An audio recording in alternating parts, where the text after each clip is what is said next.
Hello, everyone, and welcome back to another episode of the Tetracast, RPG Site's weekly podcast. My name is Brian Vitale. Joining me, we have Josh Torres, The quiet week for news until a few hours ago. Adam Vitale, Hello? James Galizio, Hey, folks. and Chow Min Woo. How's it going? Yep, no Mikhail this week.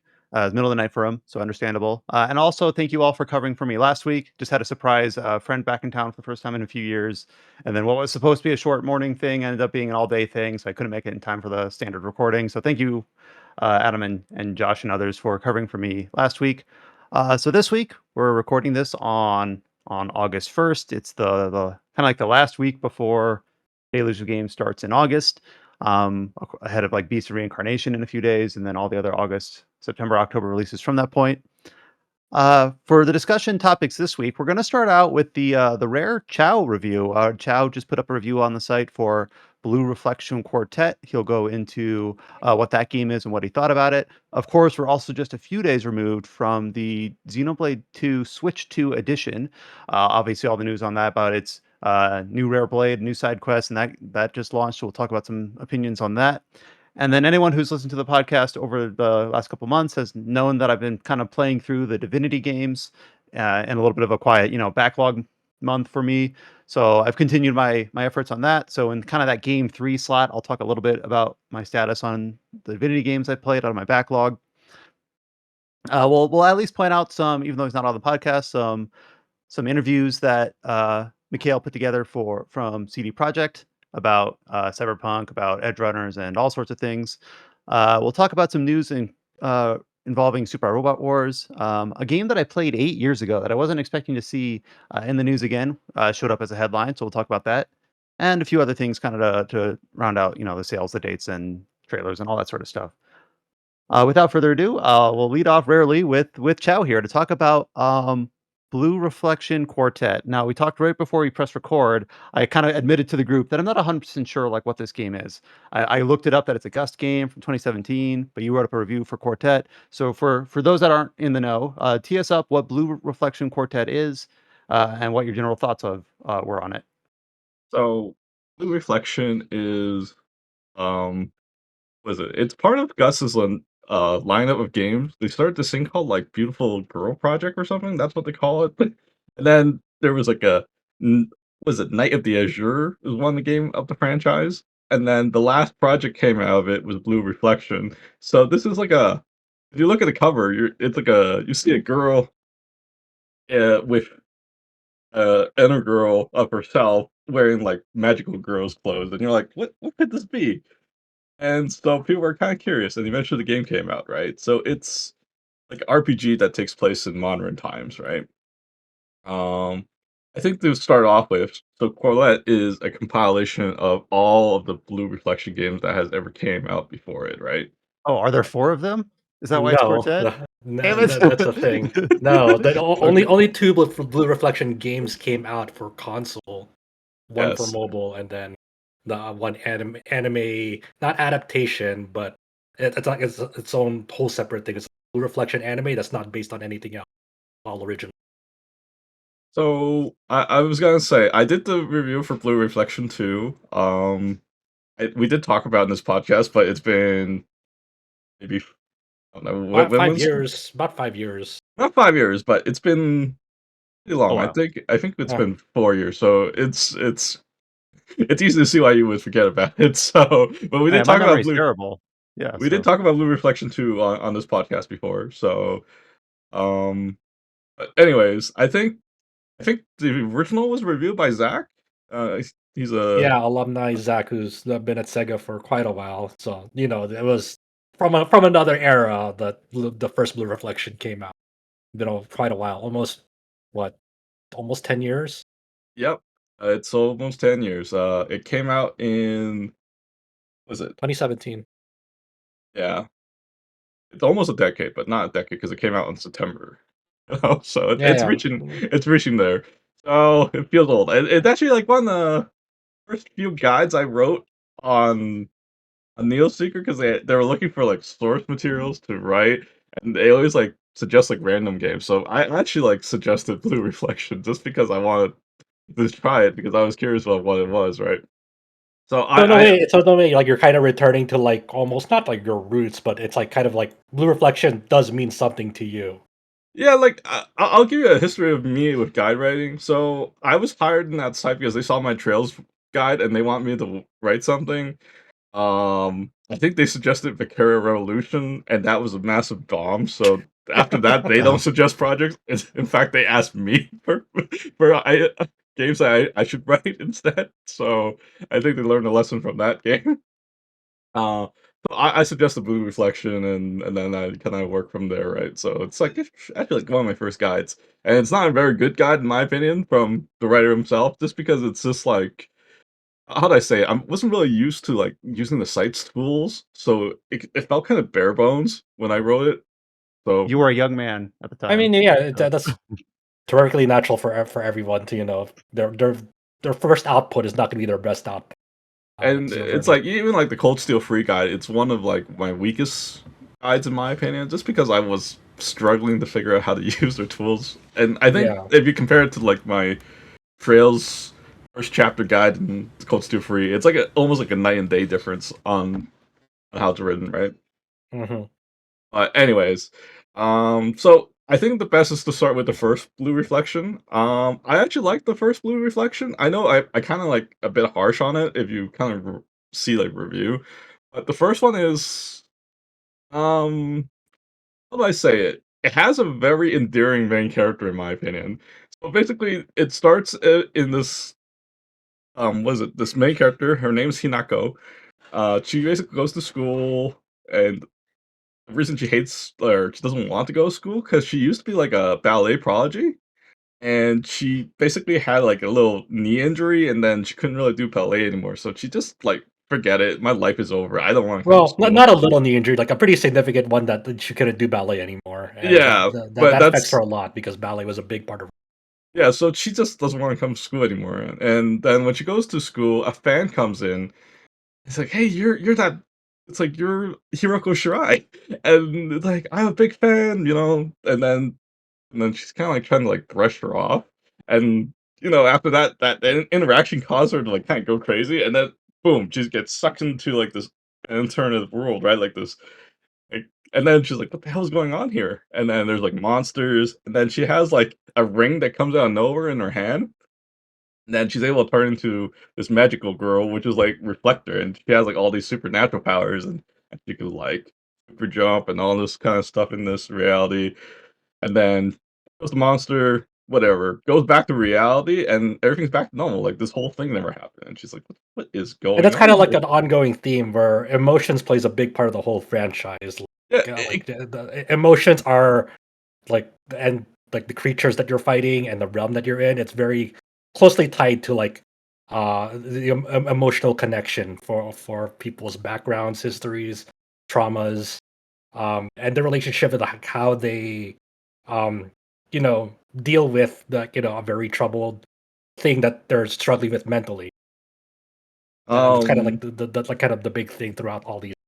I'm not sure they like took a page from Persona because I think Persona was a very big thing back in that time. So it's like it feels very Persona inspired when people go kind of ballistic all the time. They're like, "Oh, this isn't me." I wouldn't say it's like directly, sure, Persona kind of had a hand in it, but these concepts existed before Persona. This is not like a new thing.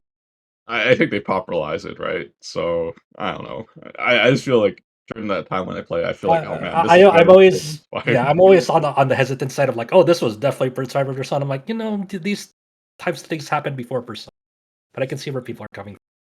But so yeah, that's basically like the first chapter, and then after a couple chapters later, uh, she meets like these two mysterious twins, and they kind of like tells her like what they do. Like they're basically the exposition dump, and they kind of tells her like it's like there's like these dark spirits called the Spira or something or Sephiroth.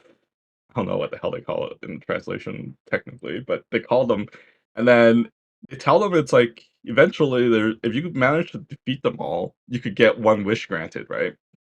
And when she heard that story, she's like, "Okay, I'm doing this because I want to restore my legs."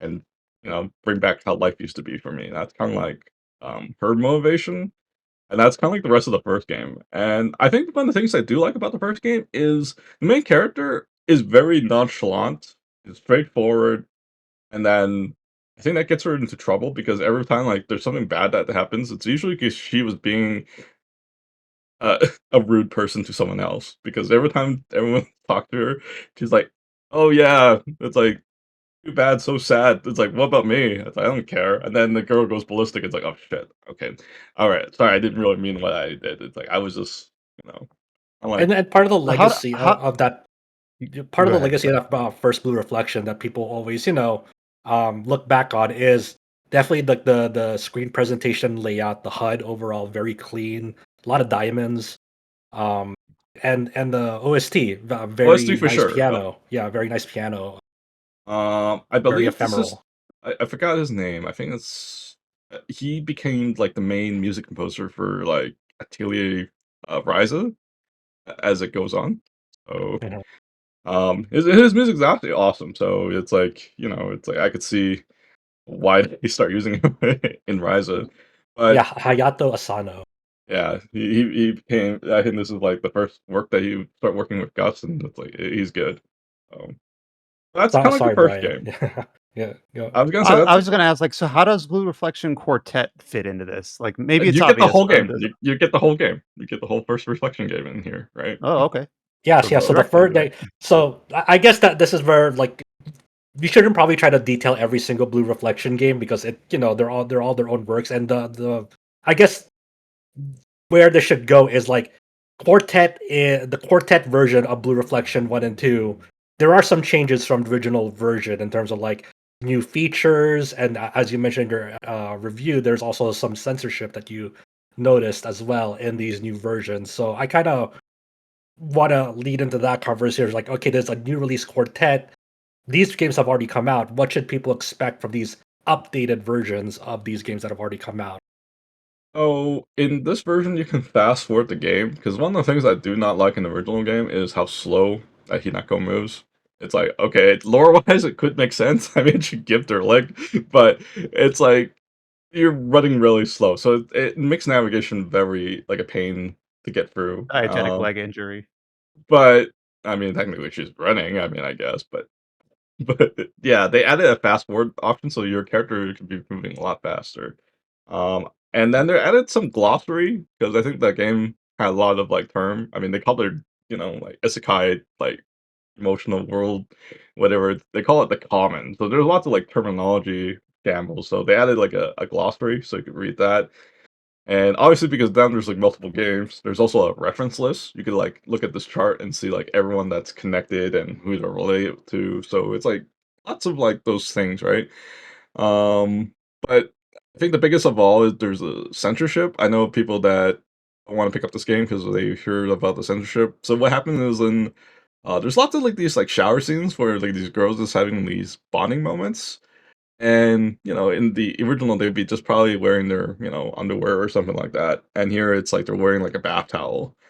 And the water used to be like transparent, and now the water looks like a bunch of muddle and see through Yeah, the so water. yeah, I heard like I saw like the transparency effects are pretty much gone. They were like see through, like like replicating the effect as I would reflect in the real world, but due to international regulations and updated modernized standards, let's say common Eh, vernacular, it's one of those things that like in the context of this, I can see it harming the work because like there's an all like there's a work that features an all female cast, and part of the appeal to it for a good chunk of its audience is that you know female to female relationship, and when you're just chatting with people that you're comfortable with, especially in the same sex, it's perfectly like I mentioned this similarly when this was first revealed. It's like it would be natural to wear like either underwear or even be naked because you're like changing into some like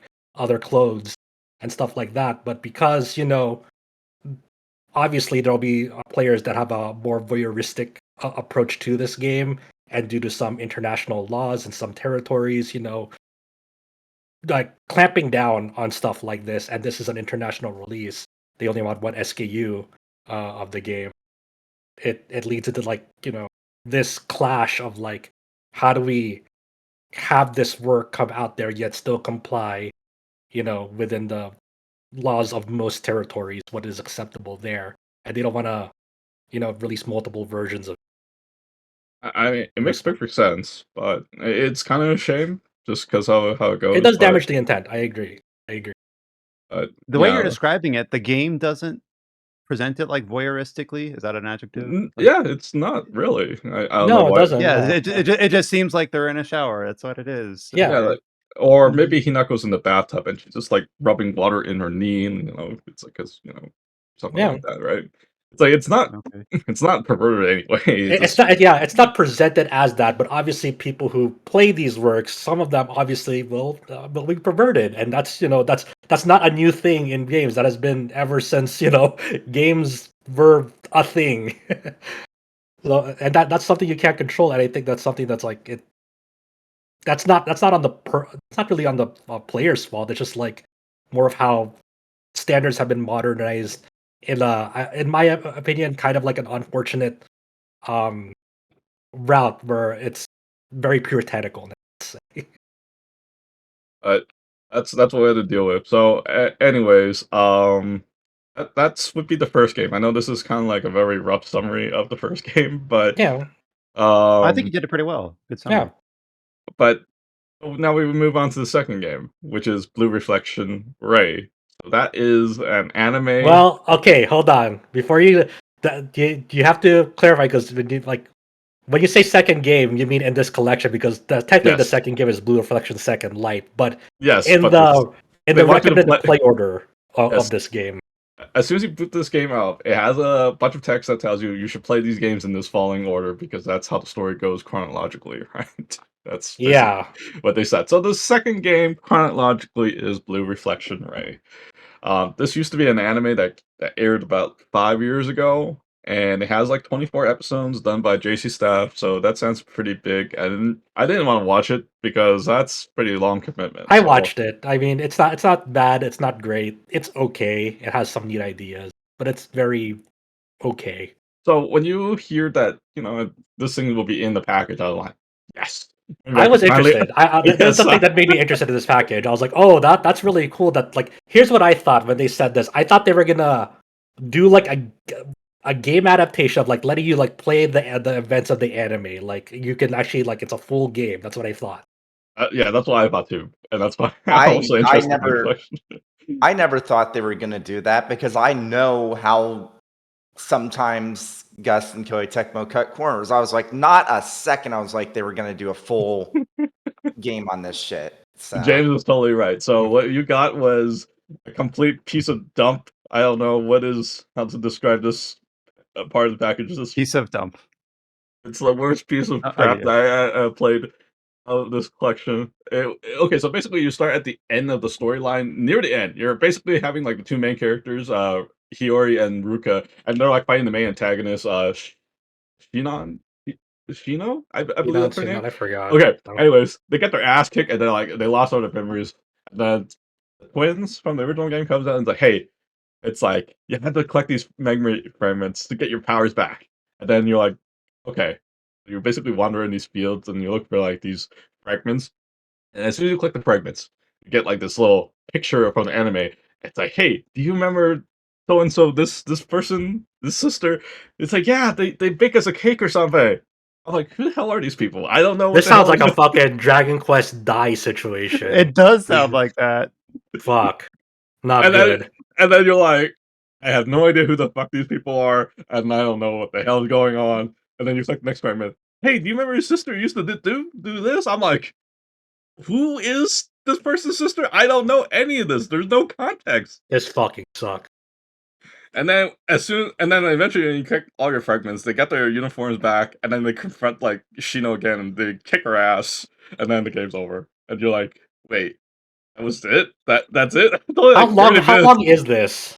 It took me 30 minutes to beat it. I Oh know my god. I read some reviews, they took an hour, but it took me 30 minutes for me. Just I So, okay. yes, it was awful. I feel like what should have happened was you press the blue reflection ray selection on the main menu, and it gives you like a trailer of the anime, and it says go watch it on the streaming service. That should have been. I think they should have just done that. It's like here's a subscription to Crunchyroll. Go watch it or something. Or like I don't know, fucking fit it in the fucking disc, or have separate discs, or just a separate download for those fucking like anything else but this. It seems like the worst fucking way to do this. Ah, great. So the thing that I was interested in was one of the worst parts about it. A good package so far. I was gonna say like you do not pick up this if you want to get that of the collection. Okay, so the next game after this is that they suggest you to play is Blue Reflection Sun. Okay, that used to be a mobile gotcha game that they made. It's end of service now, and now they have like kind of retool it, turn it into a single player with its gotcha elements missing, and, that's Blue Reflection Sun. Oh, okay, wait, hold on. Does this actually turn it into, or is it like super stripped down and not doesn't have like all the stages and mechanics from it? It's the latter. It's super stripped down. It plays like Blue Reflection 2. I know Blue Reflection 2 is the best of their games, but this is some weird Frankenstein Blue Reflection 2. Okay, so it took the combat system from Blue Reflection 2, and then they cut out all like the, like events on how you like do it in like the gotcha game, but instead you interact with the characters to get the events. And any like romantic undertones from the original gotcha game is completely removed, because apparently you play as a like a male protagonist, and Yeah, the that was like Japanese one of the fans big were things. not Yeah, happy with that. They want the right. whole Yuri kind of story, not like any like. It wasn't just the Japanese fans that hated that. I heard nothing but It, disdain. it was from- pretty universally hated internationally. Like it didn't matter. Like it basically just kind of took one of the most unique aspects from the series and threw that all in the trash. Um, but this is an example of like turning what was used to be like a mobile game turned into a single player offline, and this is how you do it badly.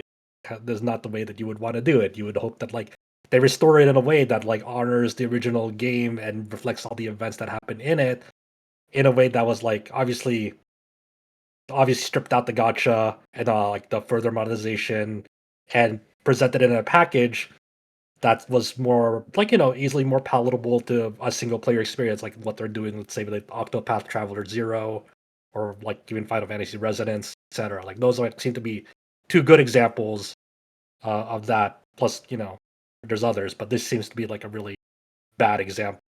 Yeah, they're just want to cut corners to get this put out. I would say. I get it. They're not like like a Square Enix, but I don't know. I want like the play. I want something that plays like the original, not like what I got here. Is this Hmm. It's like, so basically how this version works is that you get like, you basically go on missions like immediately.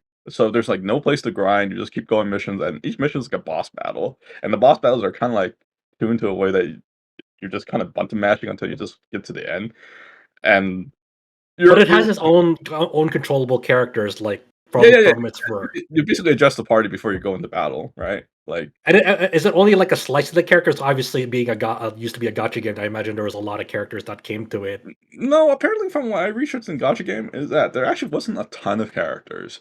Okay. You basically start out with like the core group, and you basically have the core group for the rest, and you're like rolling for like new clothing and like cards for them or something like that. So they like have different outfits or different variations of the same characters, right? Okay. Um, But here it's like, yeah, there is no gotcha, no everything, and then it's because you're like zooming through the events. It felt like, like it's like imagine watching the Dragon Ball Frieza arc, and it's like it's over in like 2 episodes instead of like wasting like 300 episodes to get to the planet or Oh, something. could be an improvement. It's like you're Yeah. Now that you zooming. say it like that. It's like you're like zooming through like their character development. It's like, hey, it's like, why do you hate this person? It's like, oh no. It's like then immediately the next episode they're all like having like this part why they hate this person. It's just like they're like zooming through the events, okay?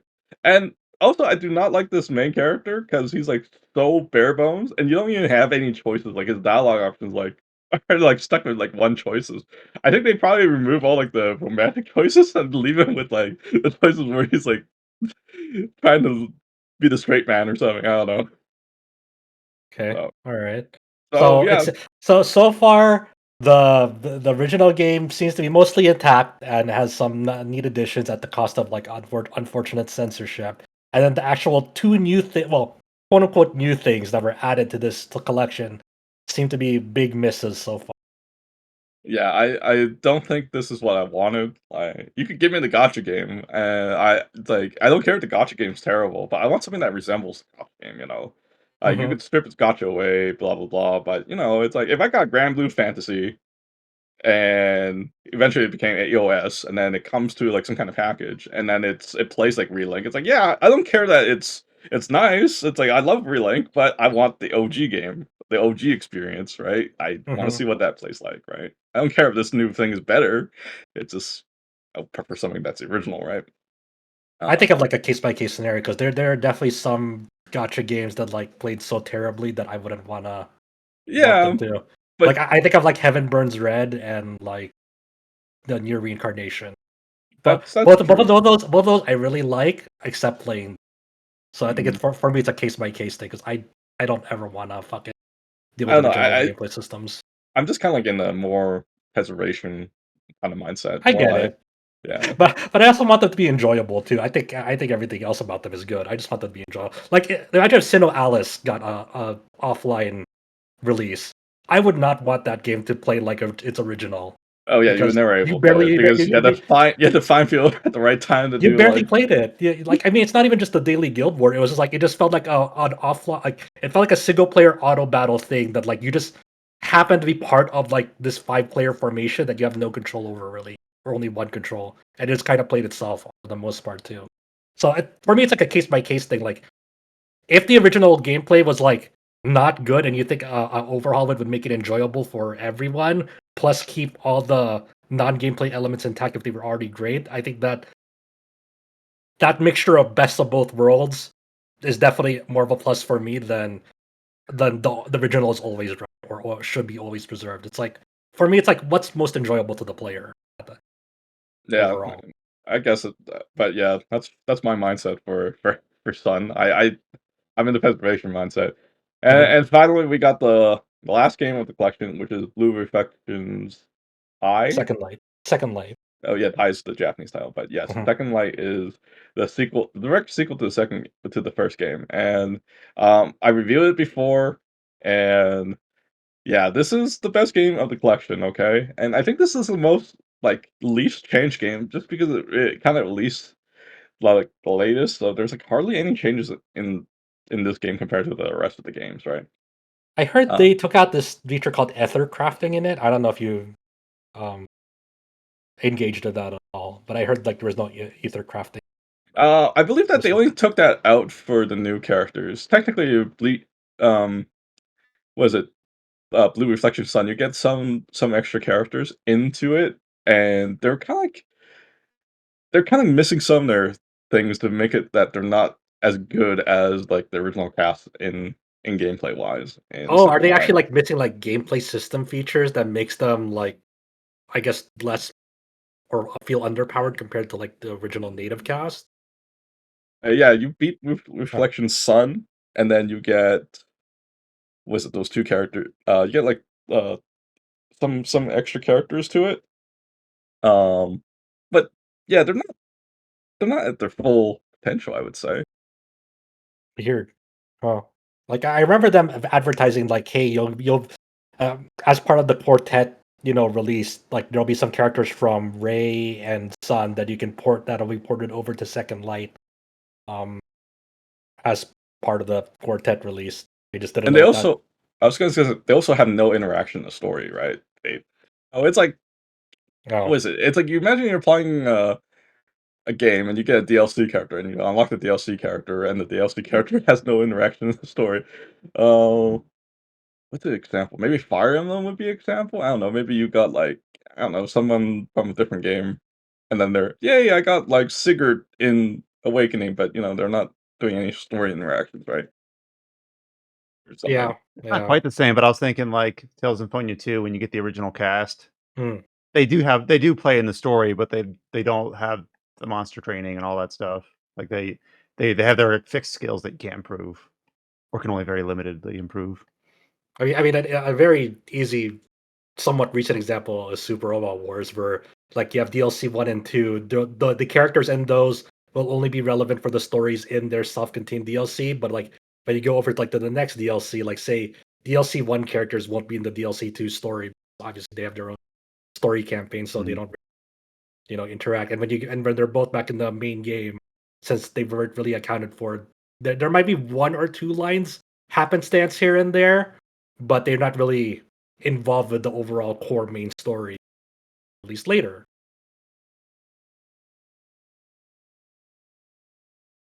So, Something Chad, like how that. long did it take you to like go through all of Blue Reflection Quartet, like each of the 4 parts?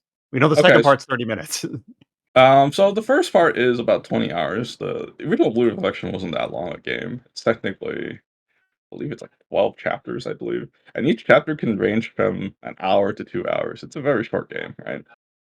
Okay. The second game's about, or Ray is half an hour, and then Sun is about 6, and then Wait, the sun is about 6 hours, you yeah, it's said? very condensed. It's like a very Oh, condensed okay. version. That's more than I thought. Okay. It's like Because they're 'cause speeding I was through it. expecting something like Ray, like, oh, I just got this No, got no, no, screwed over no, like no. It Ray. has gameplay, it has a bit. It's like Okay. this. It's very condensed. You're zooming through it, and then Blue Fiction 2 is about 30 to 40 hours, depending on how you're playing it. Um, I would say, yeah. I mean, this collection's worth its money. We never played it before.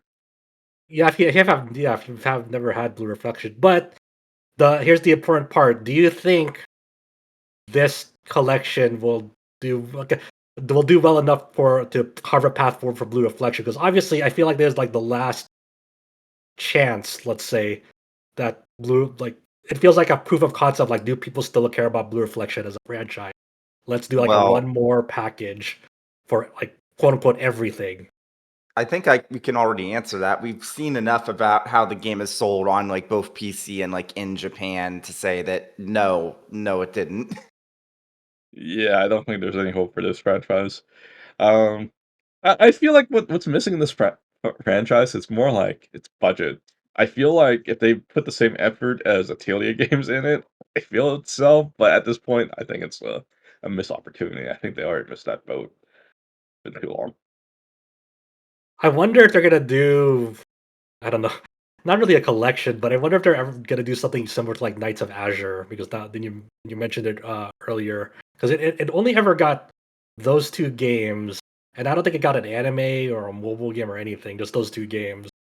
And I wonder if they're gonna do something for that eventually. I also didn't know the Azure. Oh my god, the second Azure was not good. Oh no, no, the first one was Man, okay. you know what I wish they would do, and they will never do, even though it would be really cheap for them to do it, and stupid that they never fucking localized it. You already translated R No Surge.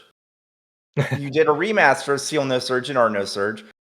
Just fucking do a translation for Seal No Surge and let people buy that remaster outside Japan. Yeah, I remember when that remaster was coming out, and they also announced it for PC. I'm like, oh, are they actually gonna release it in the West? Like, no. Like, oh, okay. And you That's can't weird. even buy it on PC if you're Yeah, outside of Japan. Like, yeah. I'll give credit to companies that if it's something that they're either not localizing or it's going to take a while to localize, you can still buy it on PC. Shout out to NIS for letting you buy Village in the Shade early, even if they weren't able to do a simultaneous worldwide release. And also, congrats to NIS because that game is actually selling well, which means that they're safe for however many years. Genuinely good for them.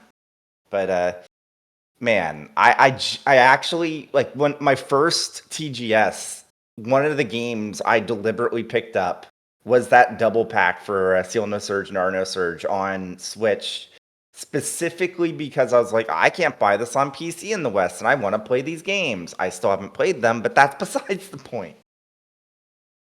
Yeah, Man, yeah, Blue Reflection Quartet. killer package for what you get for was it just $50, Chow? The MSRP? I mean, in the US Yeah, dollars. Not yeah, I believe it's $50. Yeah, so but yeah, I mean that's a really good price for what you're getting, even if it's not like all an amazing experience, you still get a lot for what you get. and even Um, like I don't know, maybe you buy a physical. I believe there is a physical version somewhere, but back then the original Blue Reflection, you can actually like sell that for like very good money. It's a very limited print, oh wow. but I was like, well, I think it kind of degrades the value, or maybe it might bring it up because of all the censorship thing. I don't know, but who knows? But But the it, original it game is. it's a shame that like it feels like they squandered a lot of potential with this release. I feel like Like that's a problem. It's like I am just kind of like in the old school boomer mindset where it's like uncensored. That's so uncool. I'm not gonna buy that.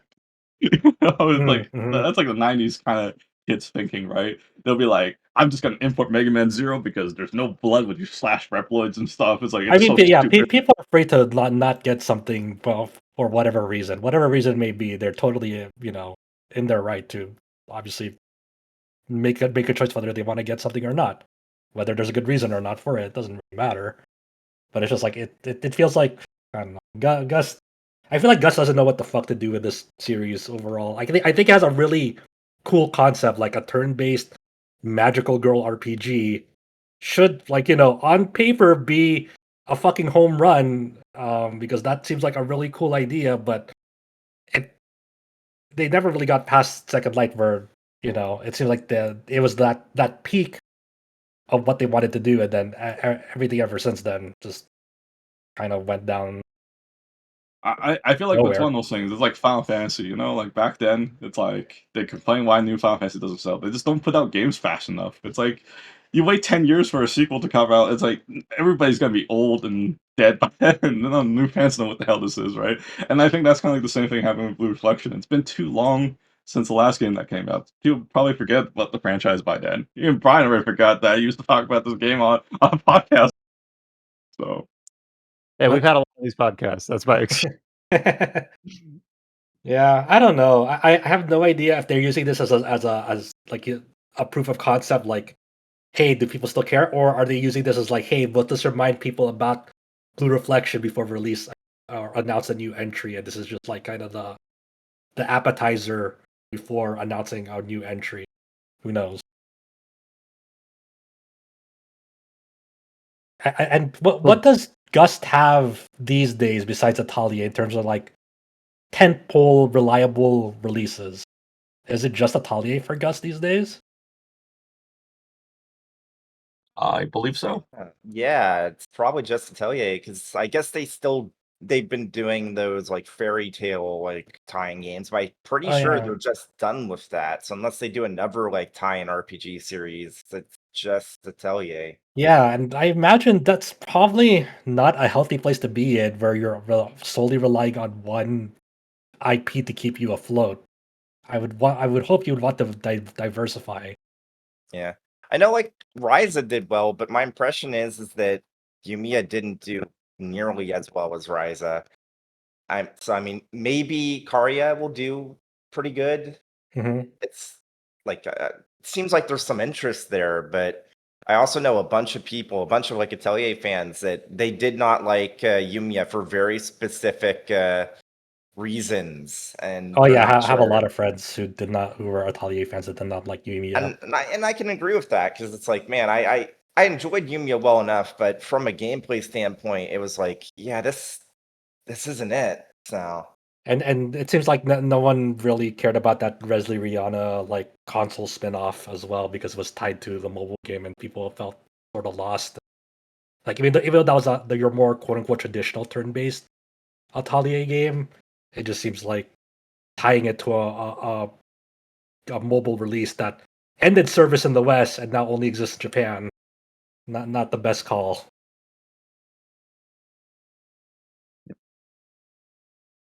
well, do check out Chow's written review of Blue Reflection Quartet up on the site at rpgsite.net if you want to, read what he wrote down. And listen to our episode of the podcast from like 5 years ago where we talked about Blue Reflection 2, if you could find it. All right, the second thing we're going to talk about, I believe Josh, you're the one that put this on here for Xenoblade Yeah, 2 Switch 2 edition. Have you had a chance to play it? yeah. I've got the chance to mess out with some of like the more later stuff before starting a new game plus, committing to it. Mhm. I was very flip floppy. I was like, when I bought the upgrade and booted it up, I was like in my end game, like post game save of Xenoblade 2, and I have never felt so fucking lost revisiting a game because you have like all these fast travel points of places I barely remember, maybe one or two if I kind of clearly remember, and then a whole bunch of systems that just I don't fucking remember anything. Have a bunch of like side quests that like have haven't been completed. And I'm like, I was like, okay, where do you get Momo? I was like, Tora's house. I'm like, where's Tora's house? And luckily, Mikhail's guide like reminded like, oh, Tora's house is here. I'm like, oh, thanks, because the fast travel in Xenoblade 2 isn't the most well laid out in terms of like you're trying to find a specific place. Like it doesn't specifically show you Tora's house in front of you. You have to like scroll through like which Titan is it on, and then on this Titan there's like separate like subcategories depending on how many places there were in it. And within these subcategories are a list of like fast travel points. I'm like, okay, there's Tora's house. Go in there. You'll get a scene. Get her core crystal. Open it up, and you'll get Momo. And then after I got Momo, I was like, okay, do I just do her blade quest or just should I just like start over because I feel so lost. I don't remember any of this game's like how combat system, where things are, what do I need to do? And I'm like, I'll just do New Game Plus. So um I got to briefly check it out like in terms of like, how it's running and all the improvements to it. I guess the one of the big things that obviously aside from the frame rate bump and the resolution bump that we'll get into, one of the hidden features that people found out early on is they actually rectified the field skill issue in this update for the game where if you remember there were some interactable environments in Xenoblade 2 that needed field skill checks from your blades, your equipped blades to get past them. So let's say this air vent needed like this, skill, field skill at level 2, and then another field skill at level 3, and you'd have to like rearrange like your equipped blades to make sure that you have the proper ones equipped with those field skills, so they all add up to something that you can interact with in this world to use that air vent. So people often had to rearrange their equipped blades, and then after they interact with that, they have to switch it back because sometimes you'll interact with like a field thing like an air vent, and then like you take 10 steps and it's a boss battle, and your blade setup is all out of whack because you were doing that blade environment. In this update now, you no longer have to do that inventory blade equipping shuffling. It'll actually account for like your entire inventory of blades to bypass skill check instead, which was like that's one of the big fundamental issues every single player of Xenoblade 2 had. That finally, at That's long last, huge. yeah, how many years later, got fixed. You know, that's something that should Like have that been was like the there. number one criticism for even people who liked or loved the game would be like the blade skill thing is fine. Like no one liked it. Just some people were annoyed from it, and some people were put up with it. So if it was like that when it launched, like that game probably this isn't the most important thing, but like probably would have just scored like a half point higher just on average, just because that was the one thing that everyone Yeah. agreed on could have been Yes. tweaked. Yeah. The only unfortunate part of this thing is like, let's say you just want to interact with like a field environment that has like very low skill checks. It will still cycle through like all your blades in your inventory. And if you have a lot with that field skill on, it'll cycle through them, and it could what should be um like say a 5 second interaction before may turn to something like more 25 to 30 seconds for like low level skill checks on that end. So it's like one of those things that's like overall it's a net positive, but it does have some unintended side consequences that there are some negative aspects about it. But overall, a net positive on that end. Seeing Xenoblade 2 running in 60 FPS feels criminal. It's mostly stable there. It's very smooth even in cutscenes.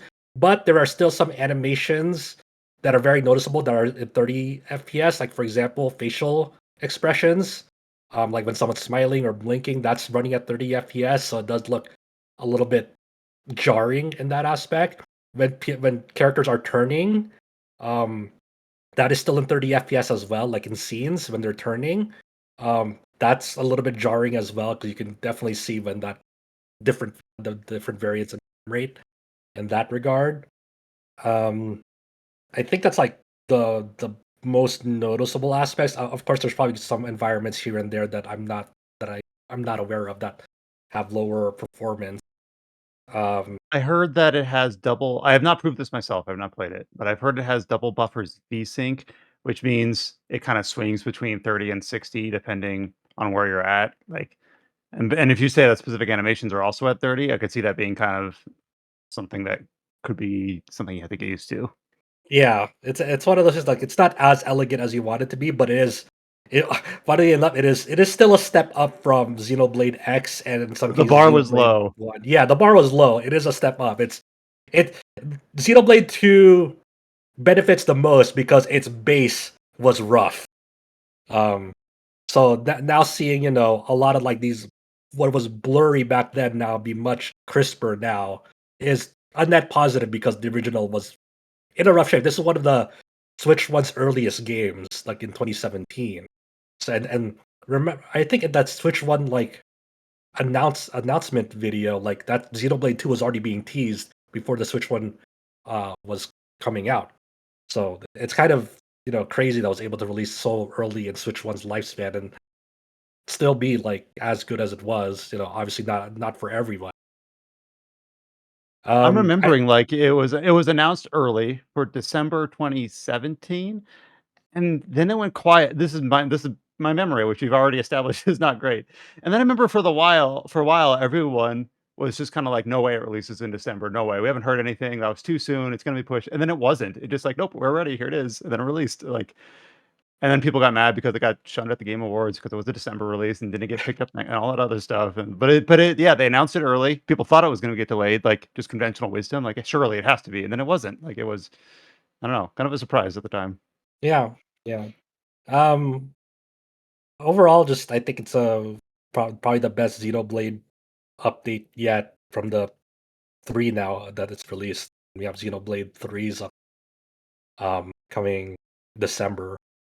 I didn't Yeah. get to check Did you really do check out the Merc mission thing. I saw some clips That's of what I was it. gonna ask. Yeah. Like I know that's like it's like a real time system now where like attacks can whiff if you're not in range if they're hit. But like there's actually like hit boxes you have to account for and all that stuff. But I personally haven't gotten to check that out because I was already too lost in the sauce and menus. I also realized that I guess I never picked up. I didn't pick up the expansion pass because I got review code for Torna separately. That wasn't part of the expansion pass. I didn't get code like a review code that had the expansion pass on it. So if I wanted to get like all the blades that came out after it released, even though I already have Torna, I would stop to pay $30 to get those as well, I think. And that's why I don't think I have Torna's Switch 2 update because I technically still only have Xenoblade 2's base release and Switch 2 upgrade thing that I bought. And I guess that method doesn't apply to Torna because my Torna is considered separate and not part of the pass, which is Well, if it's a standalone Torna, it just got an update to the executable. that's weird because I tried booting it up like last night and it was still in 30 FPS. It still showed like the Switch 1 logo at So the loading. I don't know how it It's works. 60 I FPS on remember. me. Yeah, I updated my physical copy and it worked just fine. But granted, before I booted it, I like searched for an update. Like I force searched for an update, so maybe you have to do that on Oh, your maybe I end. have to do that. I didn't first search Yeah, for it. like as soon as I bought it, like or bought Xenoblade 2 upgrade pack, and then it's like then it started downloading the Torna update. I'm like, why is there a Torna update all of a sudden? Oh, Then after the update's finished, I did the Xenoblade 2 and its upgrade update, like all those downloaded, like first before downloading Torna again, I think. So I think I have to maybe do the check update feature. I just never do that because I just thought I'd just do it automatically. So I don't know. Maybe that's on me. all this is kind of confusing at times. I'm old, but No, overall, I mean, it was confusing when it launched, I thought, at least slightly. The fact that it was standalone if you want and not standalone if you don't want and stuff like that. yeah, and then they did like the opposite of Future Redeemed in Xenoblade 3, where it wasn't standalone. It was actually Yeah. proper to it. But it's it's the best update Xenoblade 2 is probably gonna get ever. I mean, just in terms of like, hey, you have something that it runs pretty smoothly now, and looks way better than before. For people who are just playing Xenoblade 2 for the first time, they have everything to gain. If people want to do Xenoblade 2 replays, obviously this is the ideal way to revisit it. Um, and I guess like people are just becoming more aware. Like, man, this game was it has really stunning visuals when you weren't so blinded by its performance issues. Yep. Now Adam has to know. I'm asking for him. I'm sure he's curious. Did you get to see Momo's blade tree thing or whatever? I got And to you see have a to little like bit of it. Yeah, it's cool that they have mm, like her skill affinity tree has like direct quotes from Xenosaga in there. The quest NPC in her Blade quest line, Lazarus, it's like a new NPC in her quest line. The Japanese Seiyu for him is the same as Ziggy from Xenosaga, which is a fun oh, reference. Obviously, like I guess this update also had like a good chunk of English voice changes because some of returning the English cast couldn't return for this update for whatever reasons, whether it's like health issues or I believe one of them passed away unfortunately. I know it's like for the battle narration, Zeke, and it's not for the whole game; it's just like for the new scenes battle that had chirps and things voices. like that. Yeah. Yeah, for that. So some people have it cataloged down elsewhere, but I remember hearing about that. Um, and Momo herself, obviously, the people who are like big into Xeno Saga, Xenoblade lore, Xeno universe lore, are already having a lot of theory conjecture about like What does why this does mean? why does Momo have her memories? Seems like here from the Xenosaga because it shouldn't be like this. Does her imaginary form um mean the direct existence of the imaginary domain? And was that like part of like the new chapter in Xenoblade X Definitive Edition, which had like that whole rift placed? And then obviously the future redeemed stuff that happened in the last stretch of that DLC. It's understandably reigniting that a lot of the fan conspiracies and theories floating around until we're all waiting for what Xenoblade 3's update will add and what Xenoblade Well, Genesis will have in store.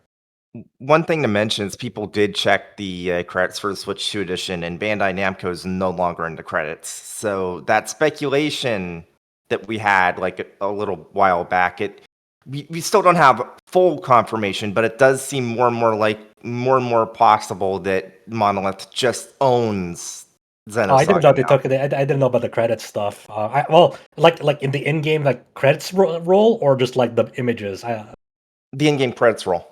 Oh, okay. I didn't know about the in-game credits roll taking them out. Interesting. I So remember yeah, people saying like it was kind of confusing to follow because like Cosmos had like a watermark or something for Bandai Namco, but Telos didn't, or something like that, even though they're both from Xenosaga. And now Momo doesn't have it, which is interesting. Yeah. yeah. I didn't hear about the credits roll. And I want. It really makes me wonder who they're gonna, what hero they're gonna add to Xenoblade 3. Whether it's gonna be just totally new or something referential again. If it's something referential again, um, That's everyone's gonna also people lose their saying minds. Alan. Hell yeah. Okay, that'd be beast mode. If it was Alan, I'd actually kneel. That'd be so funny. Oh my god. Um, Ziggy would be good. Ziggy's good. Ziggy would be good. I mean, anyone would go like she. Imagine with Shion, just fucking just let out Shion. It's like okay. Um, Shion, I think, is kind of like my least interesting Xenosaga character. I mean, but her armaments are cool. Like the weapon That's she true. uses is. But in terms of storyline, like it'd be way more impactful if it was like chaos. Imagine if they added chaos to fucking. Mhm. So we'll see. I True. mean, it's only a few months away, but if it's something people recognize, and especially if it's for Xenosaga, it's fucking over. It feels like the stars are aligned. and we won't get a clearer picture until maybe Xenoblade Genesis. Who knows? But it is funny that people are pointing out, with Xenoblade 1 Definitive Edition, they added Xenoblade Kart. With Xenoblade 2 Definitive Edition, they added Xenoblade Warriors, or Xenoblade Muso, as people dub it. And then it seems like with Xenoblade 3, they're adding Xenoblade Tower Defense or some sort, or these Xenoblade Vampire Survivors. Who knows? And they're just like, what are they planning with Xenoblade Genesis with all these scrapped ideas and concepts? Yeah. We'll see. They're having fun with it. I can dig it. I can support it. I forgot what was that thing called in Xenoblade 2? The one where you played the tourist minigame to Ooh, upgrade Puppy. yeah. Was it not jump? What was it? I just read it like a few hours ago. Some Tiger? Was that it? Oh, that would be what they have in store. Oh my god, dude. And you have to play it all day just to upgrade a certain character. Just no, man. I think if you show Tiger anything in Xenoblade Genesis, I don't think Xenoblade fans will have like trauma, shared trauma immediately. No one wants Tiger anymore, man. I get it.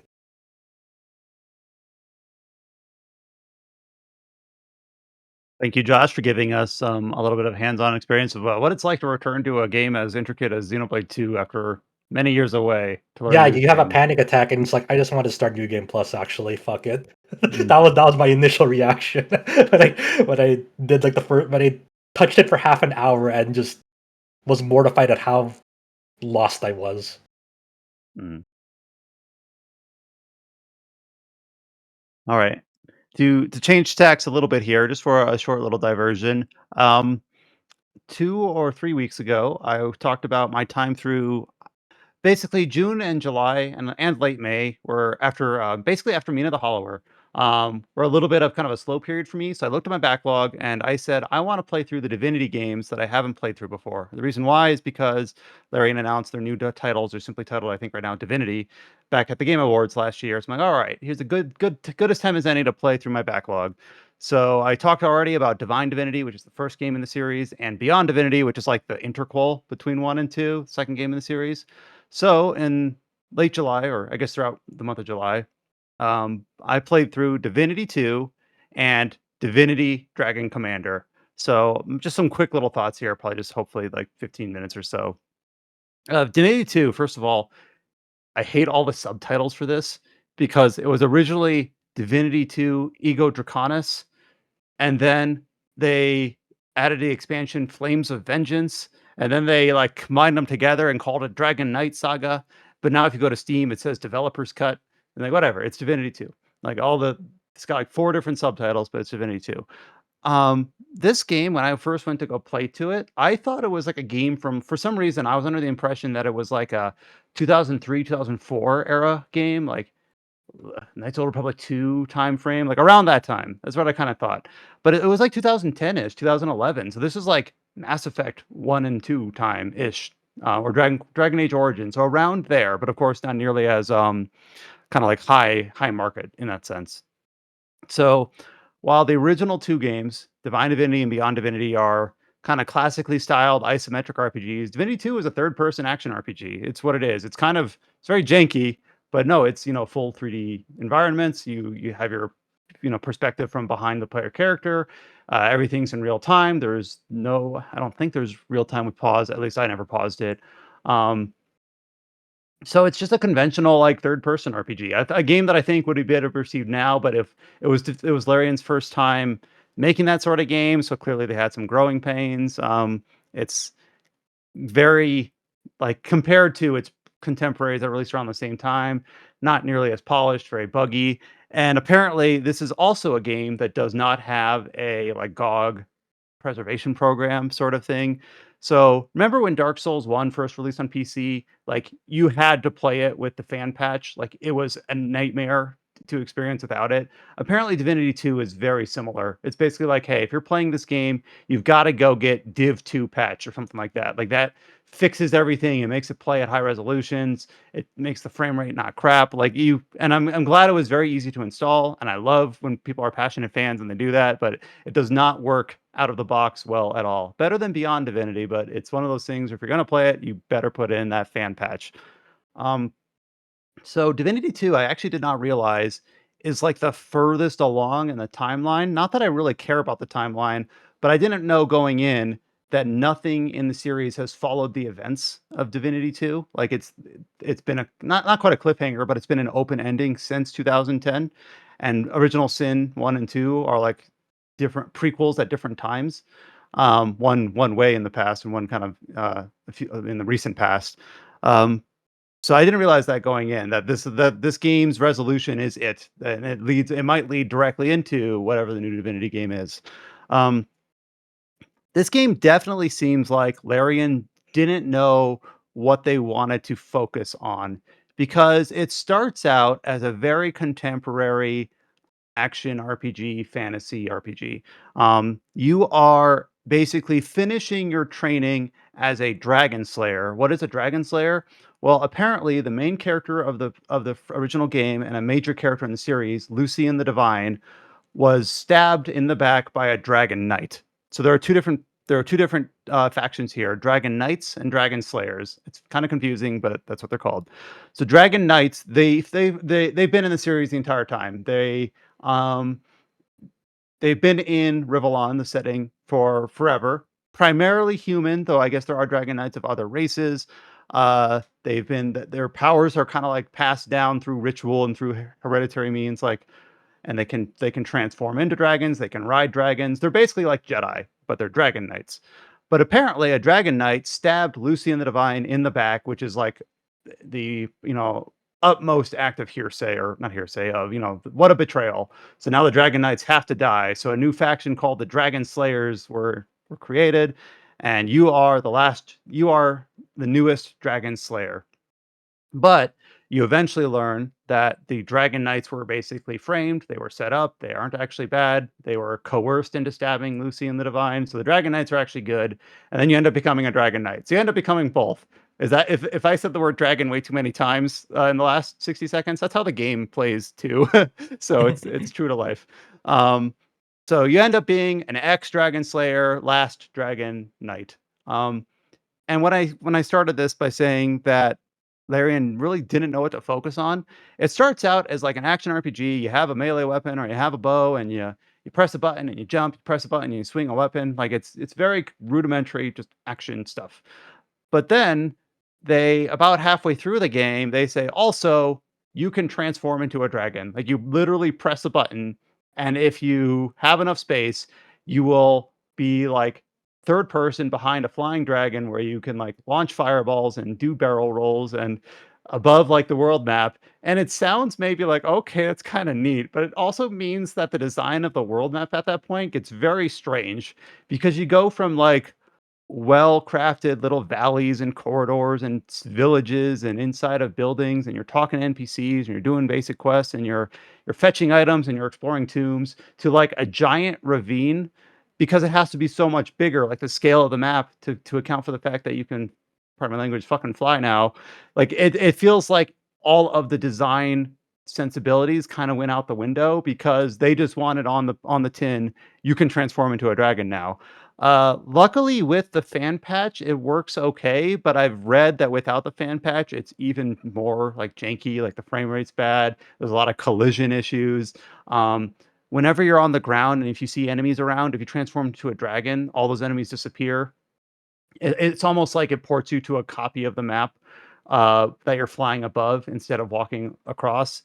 So it's like a key mechanical component of the game that I'm still not sure works very well. So that's part of the reason I think this game was not well received, or it just doesn't really have a clear design ethos. It also has a lot of other weird, interesting things, like uh, it decided wanted to be core tenets of the game. Like early on, you get introduced to basically a necromancer that puts together, like, as you defeat enemies, you might find like body parts, like, oh, it's an imp's head, oh, it's a dragon's arm, oh, it's and then you basically put together like a Frankenstein corpse as like your summon. It just seems very specific, but it's a very key part of the game that you have someone that you can summon that's like a thrall that's behind it's like that seems very specific and weird, but I guess that's what you got. So you're an ex dragon slayer, dragon knight that can transform into a dragon with a thrall that you can summon at any time. It just feels very kitchen sink approach. I didn't write down any notes, but I remember as I was playing through the game, there were a few other things that made me think of that. Like instead of just giving you like a really cohesive package, it just felt like they were throwing things and saw what stuck. And some of it worked okay, and some of it didn't. Oh, I remember the third thing. You can read minds. Like any single NPC that you go up to, you can make the decision to read their mind at the cost of experience. So let's say you're 100 EXP away from getting a level up, but you want to read this NPC's mind to see if they're like lying to you or if they hid something. It might cost you 200 EXP, so it kind of down levels you slightly in a way in order to do this, which again seems like a very specific weird thing that they decided just to throw in there. But it also kind of felt like a lot of quest items or quest information you could not find unless you read the different NPCs' minds.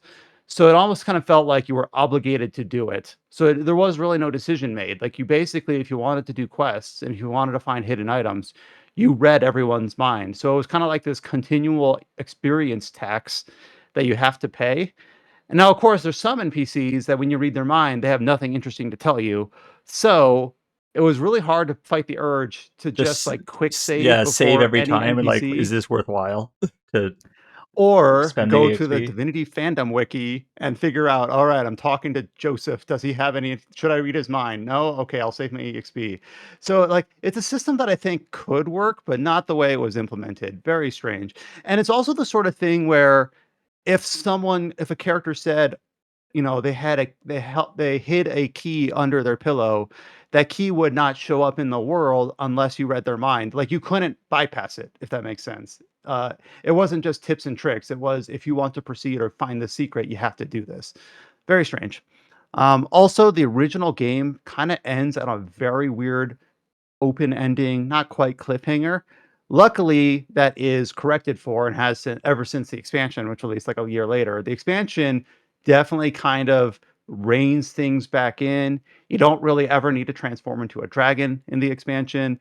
The questing kind of gets a little bit better. It's a little bit more confined to a city, and you're actually like engaging with NPCs, and some of the quests like overlap each other. Like I thought the expansion, like if without that, I would have ended this game with a very sour taste in my mouth. Like, man, that was not good at all. But the expansion did redeem it in a lot of ways. Is this worth playing? I don't think it's very good, but I'm glad I played it just because it's an interesting game. Even if it's interesting for kind of weird and bad reasons, it's an interesting game. And luckily with the fan patch, it's relatively easy, at least on my setup, to have it play nice with modern computers. So that's Divinity 2.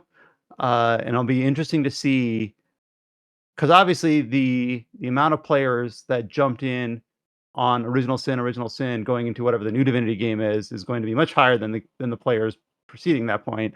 So I'm curious to what extent they will ha- requ- expect that whatever's this story events to be known, or if they'll kind of like ramp everyone back up to be on the same page. And that's even assuming that Divinity, the new game, follows it. It might be a prequel or it might be something completely different. I just don't know.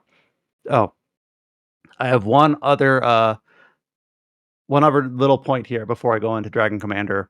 Remember in Beyond Divinity, I said that the whole game you are basically attached to this Dark Knight, this Black Knight, Death Knight, that's it. And you learn that they were a bad character the whole time, and the game spends like 5 minutes at the end of the game saying, "You idiot! I can't believe you walked into this trap, even though you had no choice." Right? Divinity 2 basically does the same thing again. I won't go into detail, but basically, you have a person talking in your head, and you learn that they were evil the whole time, and they led you to do stupid stuff that helped the enemy. Like, it just does the same thing again. I'm like, stop doing this. Like, stop. Just the only way to progress the game is to progress the game. And then when you do, they say, "How dare you fall for this?" It's like, I had no choice. I was just playing the game. So the fact that they did it 2 games in a row, I'm like, all right, come up with a new trick next Get new time, please. material. Yeah, basically. Um, all right. So that's Divinity 2. Divinity Dragon Commander.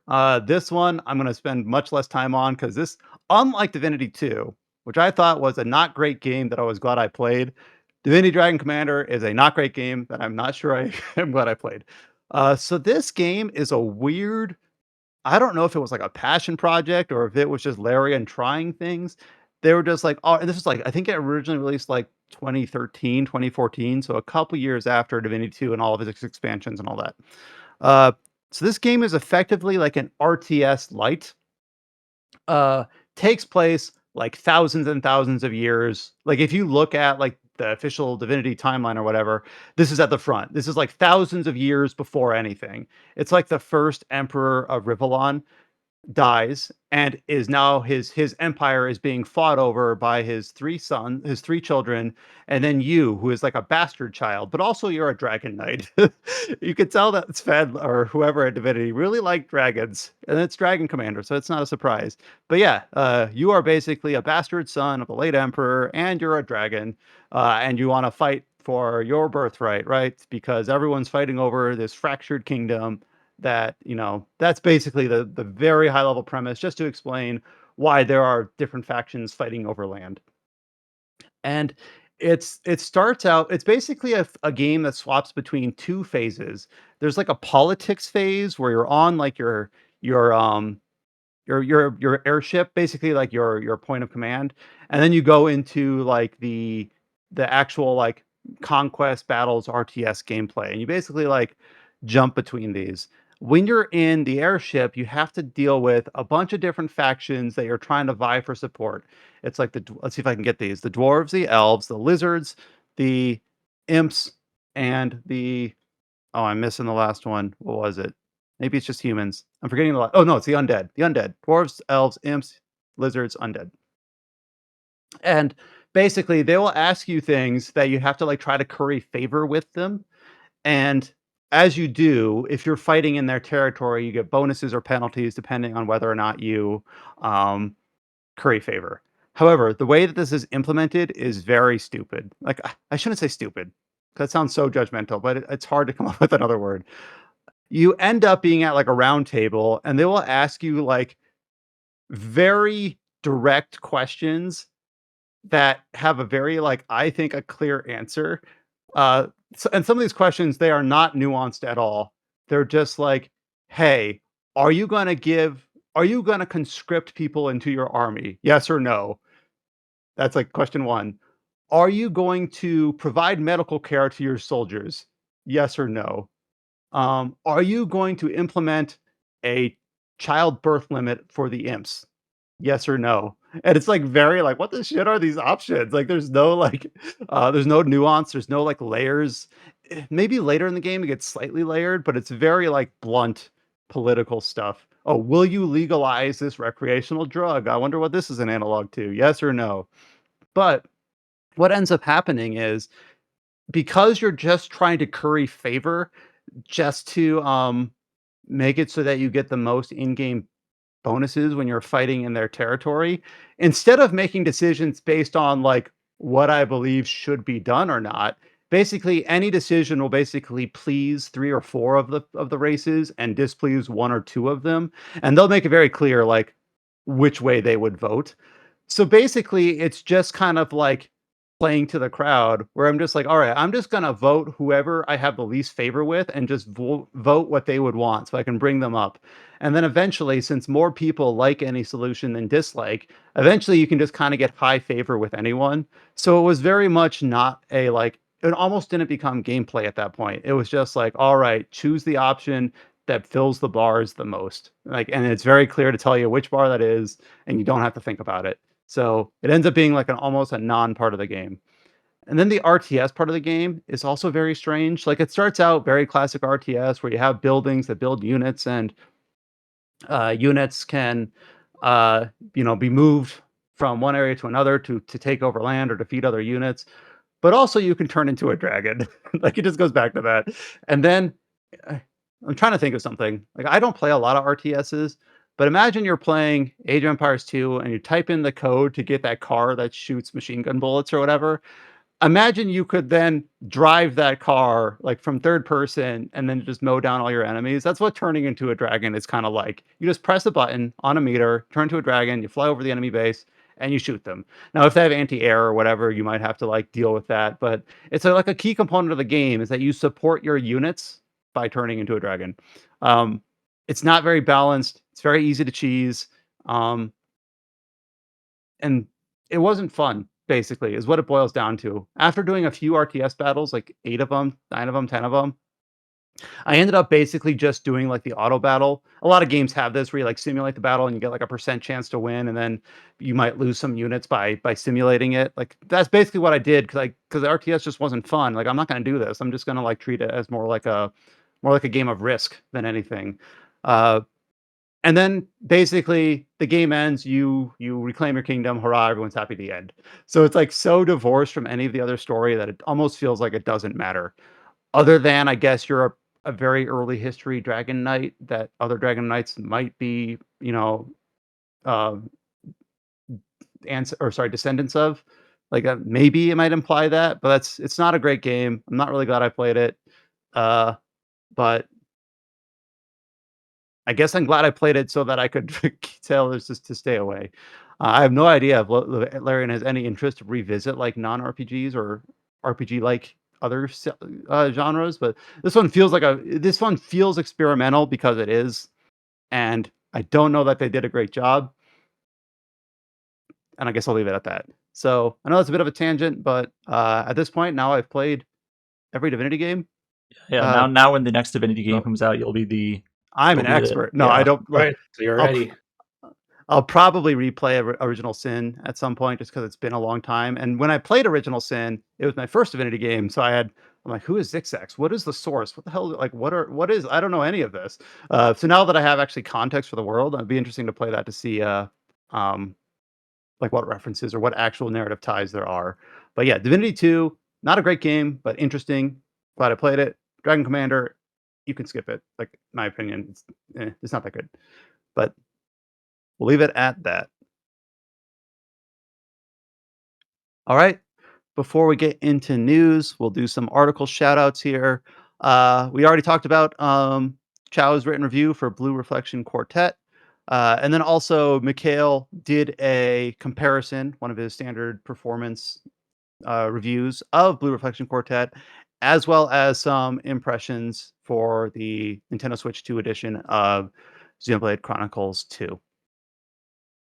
Mikhail also did kind of a two-parter talking about, and I tee this up at the top, Cyberpunk 2077.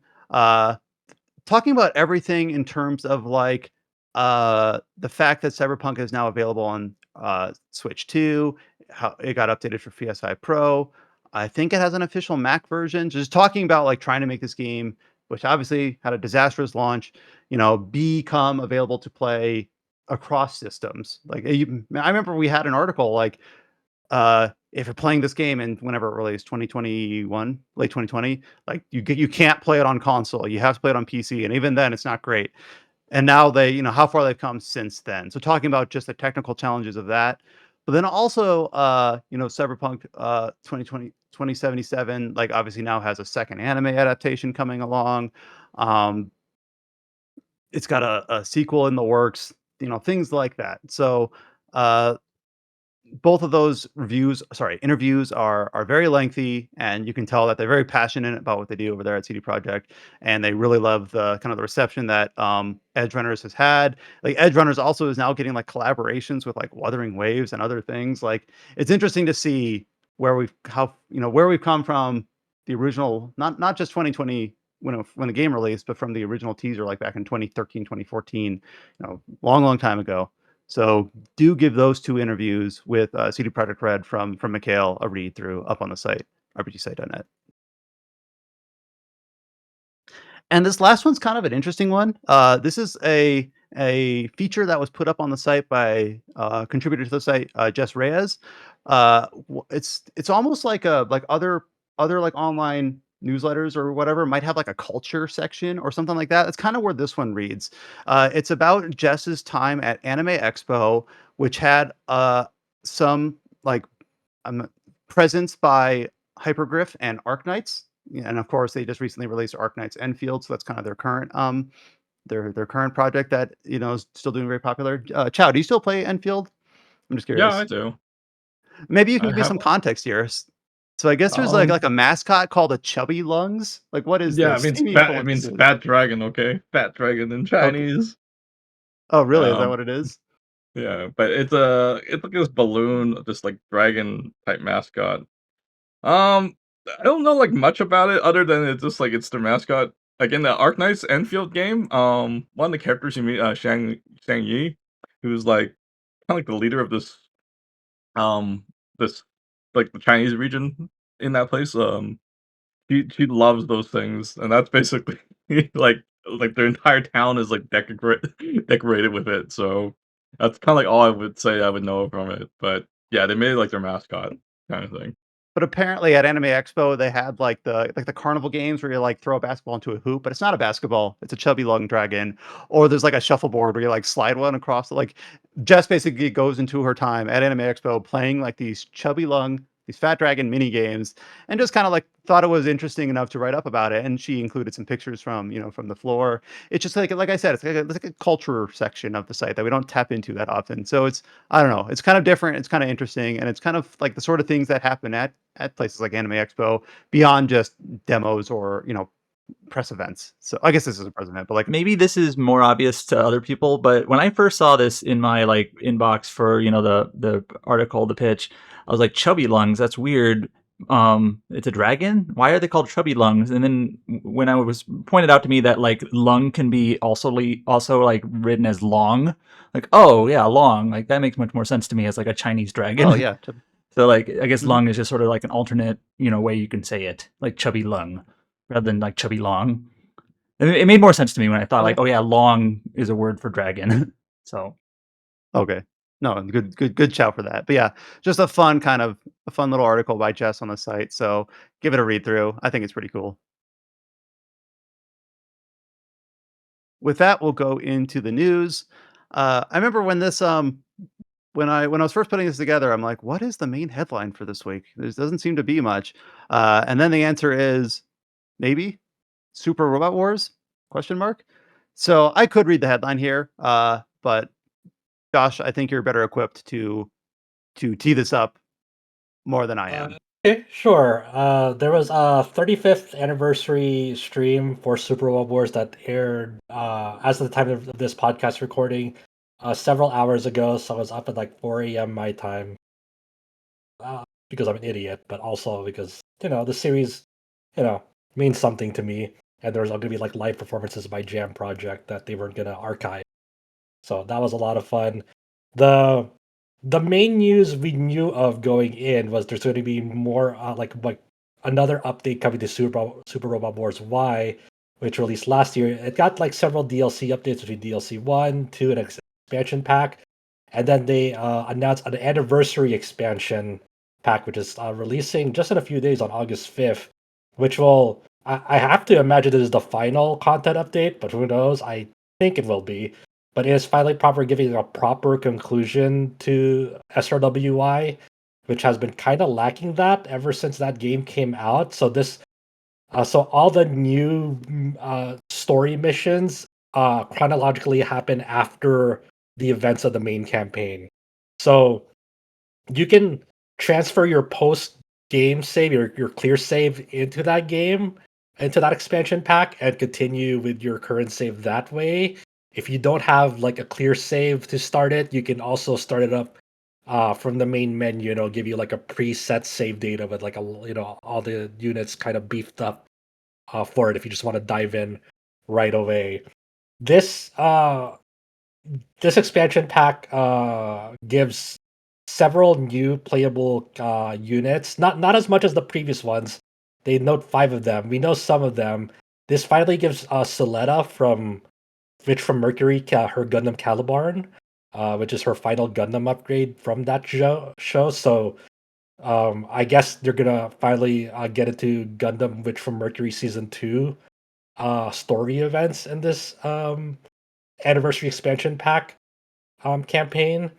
They're one of the more nerdy pulls was Lelouch getting the Byakuya Gekkoe Sui, which is I don't think it's only been in the Code Geass Lost Stories mobile game, and that mobile game has like a lot of like original suits for the characters. So that's like a really deep pull, introducing that into this game, and this will become relevant later as all the viewers found out. But they were randomly adding Crow, who was the protagonist from Super Robot Wars Z2, into Y, and he'll be like main story relevant. And all the DLC, all the previous DLC characters will like have some participation, like lines and story, as well in that as well apparently. But it was like at the time very random. It's like, oh, they're bringing in Crow, who to much of the English audience doesn't know him at all. Okay, cool. Like Crow's awesome, but I don't expect anyone to know him. Um, so like this will be about like 33 new additional missions, which is about like almost half of like the current length of the game, which is like that's a beefy amount. And one of the cooler additions to this, as well as like all the new playable units, is that they are adding like 12 new attacks for the existing roster, but a good chunk of these are also combo attacks, which is already like combo attacks in an SRLV game are already like really cool when they happen because they have, they usually have multiple units from the same series. Let's say like Gundam Seed Destiny, it'll have like, you know, um, Shin and Luna having like the Zaf combination red attack, or Atherin and Kira doing their combo attack. Um, they have the Majestic Prince cast also doing their combo attack. So they're adding some of those like in universe in series combo attacks, like the whole like the five Gundam Wing main boys have their whole like 5-man formation combo attack, which wasn't in the base game. But one of the cooler things that I don't know if they've ever done off the top of my head, probably in the mobile games for sure, but for a main console game they rarely ever do it, is crossover series combo attack, which rarely fucking happens. Um, the most like the most notable of these are like the final dynamic specials, right, from Go in the Guy series. So in this one, you have Mazen Kaiser, Mazen Emperor, Gene Getter Arc doing their combo attack. You have Getter Arc and Jet Jaguar, and Jet Jaguars from like the Netflix Godzilla series doing a combo attack. You have El Guy Mark II and Bilbine doing a combo attack, which is like, that's just like really fucking cool that like crossover series get to do like combo attacks together, and some are like not relevant, like Getter Arc and Jet Jaguar have a pretty cool relationship in SRW.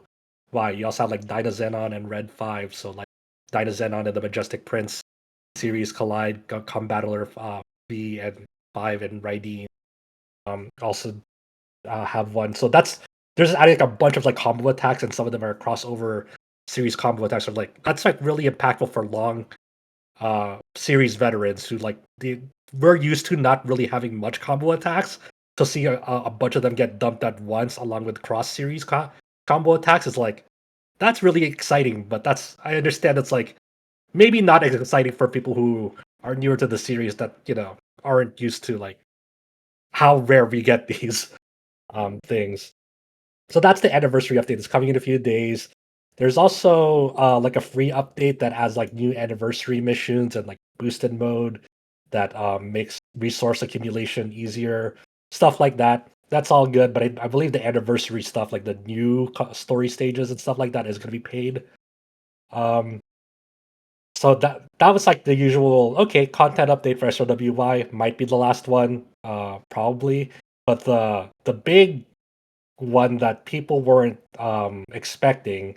And this is the thing that really made me suspicious about this stream, is because they were holding this stream not only in Japanese but also had it in Chinese and English simultaneously, and they had like live translation translators dubbing over the event, which is like always commendable when that happens for any of these.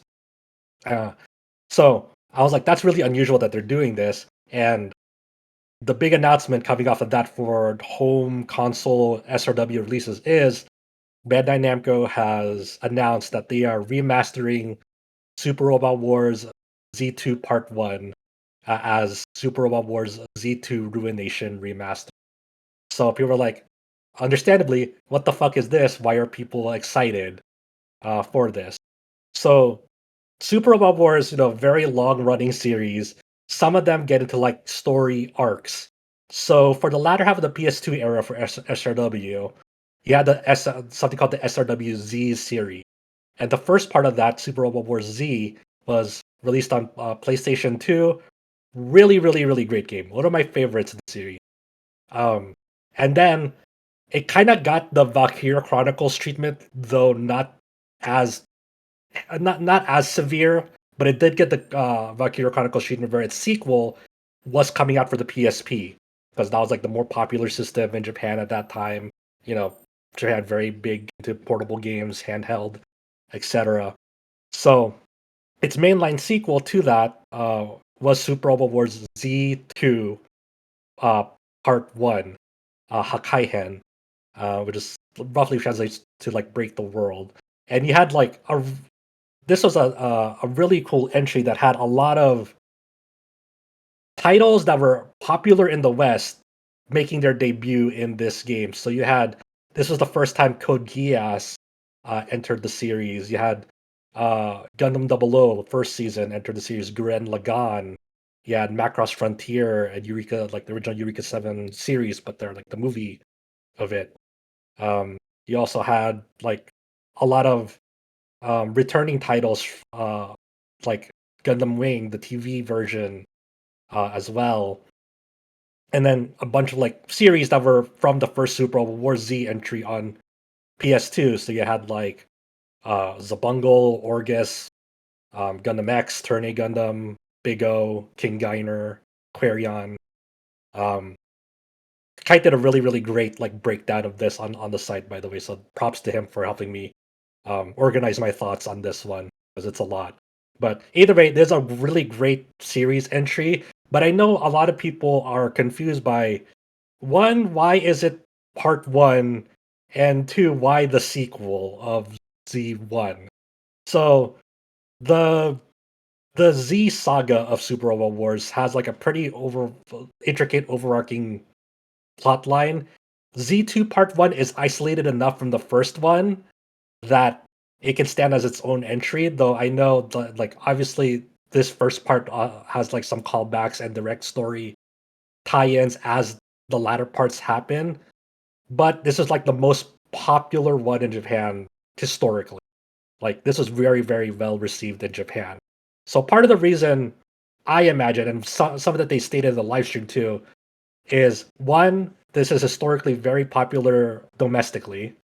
And two, the licensing situation internationally is easier to deal with for this entry. So that's kind of like the big thing going forward as the Super Bowl War series is becoming an international series, international franchise. The licensing rights situation becomes more of a nightmare because you're not only just sorting it out domestically, you're doing it for the whole entire planet, or many other regions where a lot of these series, where are the rights? Who do we get in contact with? Who do we get approval from? And all sorts of like paperwork and how many layers of management up the chain you have to get the green light from to make this possible and get the thumbs up that this is okay to do and no party Especially when they might involved. change per region. Exactly. Like the most famous one that people know in the West is the Macross situation that was just recently, just only a few years ago, cleared up after the whole Harmony Gold, I believe like it was called Big West, was able to like sort that out and make Macross have an official presence in the West apart from Robotech. So that that's kind of like the official reasoning, and probably like the most easiest reasoning why they're doing Z2 Part 1 first is because of those factors of the licensing internationally and being the most, one of the more beloved entries in the fan base. But also, there's now speculation on my end, but I also think because they also said they're going to use SRW-Y's engine for this remaster, which is Unity. I also think, just technologically wise, it'll be easier to adapt this entry into that Unity engine that they use for SRW. Why? Because the first Super Robot Wars Z on PS2 had like a tri-squad system where you could squad up units and have them move like multiple units as one. And so they had like a lot more layers of intricacies and systems that were stripped down when it moved to the PSP. And in the PSP, there was no squad system. There was like a single unit system that was very emblematic of Super Robot Wars Y and the recent Western titles for SRW. Just on a technological level, it'd be probably easier for them to work with the Unity engine with a single unit system than trying to whatever programming hoops and hurdles they have to get through for Unity to play nicely with like a squad. Which on paper it might not sound all that significant, but if you think about game development or programming, it's not like as easy as copy and paste as some people might imagine. Things will break behind the scenes numerous times on that end. So that's like my some of the fan theories speculating why they're starting with this. Obviously, if this one is successful, or maybe it's already being worked on behind the scenes, hopefully we see a remaster of part 2 of Z2, because even though it's called part 1 and part 2, like these are still full ass games. These still take many many many hours to complete. Don't feel like you're getting half a title because it has part 1 in it, or only part 1 of part 2. It's still a very lengthy game. But hopefully, if this is successful, we'll get part 2, and hopefully they go back and do SRW Z1 as well, um, as part of this remaster project, this endeavor. Like, this is one of those things that I never thought would happen. I thought these were just like lost to time. These were really really cool series, and the thing about Z2 Part 1 in particular has like a really nice world setting build up. Um, that kind of gets messy at the end once you start factoring the overall bigger, larger Z story into it. But for a good like 3/4 of it, it has like a really nice self-contained like world build up and story of like the world that they established with the series that are participating. So this is confirmed for an international release. That's why they have the English and Chinese streams on it. Apart from just like being easily accessible worldwide and seeing like the live performances of Jam. Like this was a thing that like caught me by surprise. I couldn't believe what I was seeing when they announced it, even though like the announcement was just the logo. I was like, it felt not real for like 5 seconds. I'm like, I thought I was still like half asleep when they were making this announcement. So I'm very excited. They still didn't announce any platforms or release date or window yet. They just said, "Hey, this is in production." They just showed a logo. That's it. I can definitely understand, like there's a lot of like, especially in Japan, like there's a lot of frustration in some parts of the fan base where, since they're starting with Z2 Part 1 instead of like Z or Z1, that was on PS2. I can understand why people, are frustrated they didn't do the very first Z game and started doing the sequel first. And I get it. And I I really assume hope the they first go Z game back. was also Japan only? You might Yeah, have these already are all said that, I Japan only. forget. Yeah, these are all Yeah. Japan only. Yeah, and this is also funny because Z2 Part 1 was like getting a fan translation, but it was an AI fan translation. So there's a double kick in the nuts for those fan translators of like, no one was okay. Very very little amounts of people, very small amount of people wanted to see this game get an AI fan translation. This sucks. Like, why would you do this? So this coming out of nowhere is really funny as well, because like, nope, we don't have to worry about that anymore. We can look forward to this official release instead, which will be way better done than whatever AI fan translation slop they were doing behind the scenes for that fan translation. So This is cool. I'm very excited. Win-win. I'm looking forward to it. This is such a nice surprise. Um, Unfortunately for any Super Robot Wars OG universe, original generation universe fans listening, they didn't announce anything for that. Unfortunately, Tarada didn't appear at all during the 35th anniversary live stream. Unfortunately, no news there. I don't know if we're ever gonna get something again in terms of like a main game. I still cross my fingers and hopefully we'll see something before before it's totally just hopeless. But nonetheless, I'll take what I can get. I'll celebrate the things that are at least confirmed to be happening because I never thought this would be happening. So we'll see what they'll announce for this as we move forward. So I'm excited. I cannot wait. I cannot wait. This is so cool.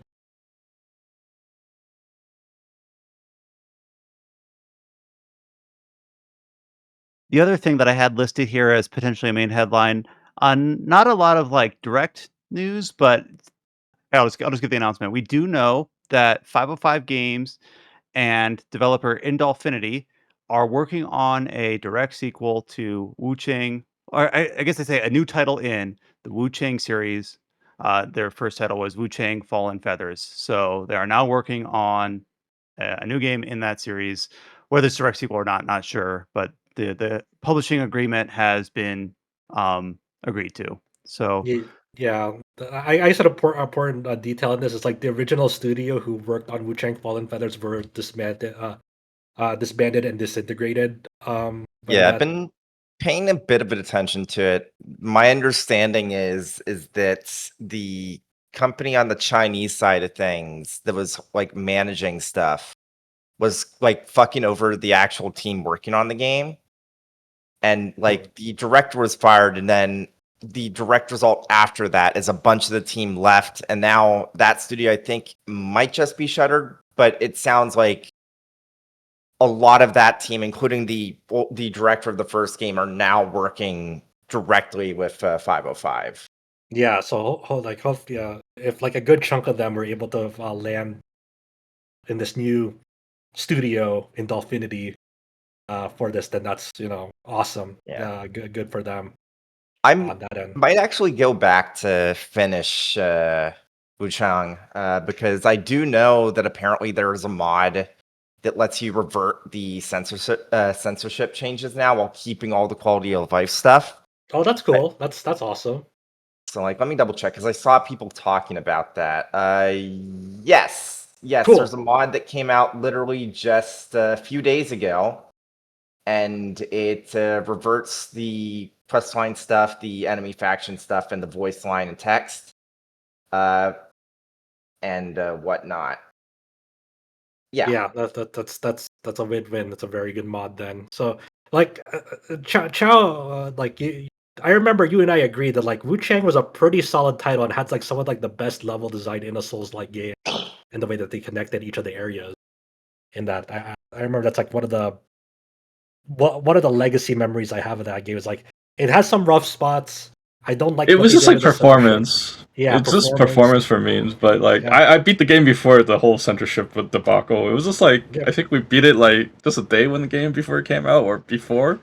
It was a hard game, but I enjoyed like Yeah. I like most of it. Yeah, Right? it's like I liked what I played of it. I literally the only reason I didn't go back to it was because of those changes. But Yeah. maybe that was the original like Chinese company side of things. Maybe it's not something we'll have to worry about with it being under a European company primarily Yeah, at this hopefully, point. hopefully not. Yeah. So But I think this time they probably realized that maybe the Chinese nationalists would get freaking upset, so maybe they'll work So away. like I mean, I Yeah. would rather if that's their original vision for the game and that's how it originally releases. Fine. I don't like something that they release and then they like patch over as like I know, to but I'm just capitulate. saying, like, if they make Yeah. a sequel, no, I no, no. think they're more I prepared. yeah, no. I know what Chow is saying. It's like it's Yeah. maybe because of what happened. They're going to like self-censor themselves before they even release the game. I understand that part. I'm just saying that like if let's say Wu Chang released what we consider to be post censorship now, or like the post censorship version, If that was the original release of the game, we didn't know the original vision for that game. I think it would have been just totally fine because we didn't know that was like Yeah. part of the original product, right? So it's not like so. I don't want to be. I don't want to put this sequel in a position where like it releases, and I don't want to be accused of like, well, it feels like they capitulated to the censorship crowd, for release or whatever. I don't like. I think that's unfair to the game if that was like, that's how it released. You know that's like reporting censorship before anything, like as its final product, instead of like a patch that was clearly censorship. Yeah. But that's cool. I mean, I'm down for more Wuchang. Learn from the lessons from the first game, and I hope I really hope they keep the same level design philosophy. That is the one thing I really like from Wuchang is the way that how all the areas connected with each other in the very, Yeah. very like creative ways, and they were all very, very, and they had like a strong world setting and world vision.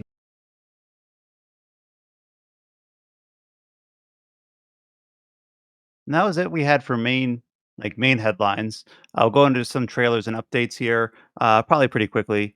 So this one is we knew that a DLC was coming for Nioh 3. We got some details for it. Nioh 3 Hell Rising is going to be releasing on August 19th, which is a little over 2 weeks away. It'll have a new map in the Kian era, 1651. And I didn't know much about this, but I guess it includes a failed like coup d'etat against the Tokugawa shogunate. That's pretty cool. Not that I play Nioh much for the story, but it seems like an interesting setting. The trailer for this is pretty short. It shows a little bit of combat with the new weapon, which is it's like a lance and a shield. The lance is called a hoko, I believe. So yeah, hoko spear and shield is what they wrote in here. So I think that's brand new to the Neo series, so that could be kind of neat to play around with. And then a lot of the expected stuff, like it'll have the original game only went to New Game Plus. Now it goes to New Game Plus Plus, and tiers up from there. So that'll be pretty cool. And I've actually been kind of playing my original Neo 3 file, see if clear the cobweb, so to speak, to make sure that I remember how to play this game when the DLC drops. Because I always like kind of making a day of the new Neo DLCs as they come out. So only a couple weeks away for Hell Rising. And Neo this is 3. more of a coincidental fun fact than anything else, but this year that it takes place in is the exact same year that Fate Samurai Remnant takes place. Hell Hell yeah. yeah! So when actually writing this, this news, Kite was like that was the very, very first thing Kite pointed out. Like, hey, that's the Fate Samurai Remnant time. Like, oh, I did not realize that. That's cool. I Mhm. love Kite for that. He's such a historical nerd about that stuff. It's so informative. Another trailer for an upcoming game, like releasing in early access too soon. Expedition Samurai, within a week actually. So they did a gameplay trailer. I think this gameplay trailer is pretty neat because it shows some of the RPG elements of this game. It's not a pure tactical game, like using skills like skullduggery and diplomacy. Um, the one thing I don't like about this trailer is the voiceover is very stereotypical. Like, how do I word this? This game takes place in Japan. Are you aware this game takes place in Japan? We're going to use a Japanese accent for our voiceover, and then they say like even the way the dialogue is phrased, I almost feel like it's a little over the top. Like, can you lie with honor and things like that? I'm just like, ugh, I don't know. I just really didn't like the voiceover. Like the gameplay looks good. If I watched it mute, I would be like, okay, it looks pretty neat. But just I thought they were hamming it up a bit for the setting, which maybe there's nothing there. Maybe that's just a me thing, but it was my genuine reaction when watching the trailer. I'm like, all right, I think this trailer would have been better just without voiceover. Like if it was just subtitles, I would have read it and would have been good. But I'm not really interested in the early access anyway. Well, I'm interested in hoping it does well, but obviously I will jump in once it hits full release. So because I'm really rooting for Campfire Cabal and hopefully for this to be a success. Sakuna Rice and Ruin, Hinuka's traversing spirit tale. This was a mobile game that was released in February, but it's either shut down or it's planning to shut down. Looks like it did shut down as of a couple days ago. So it only lasted about 6 months.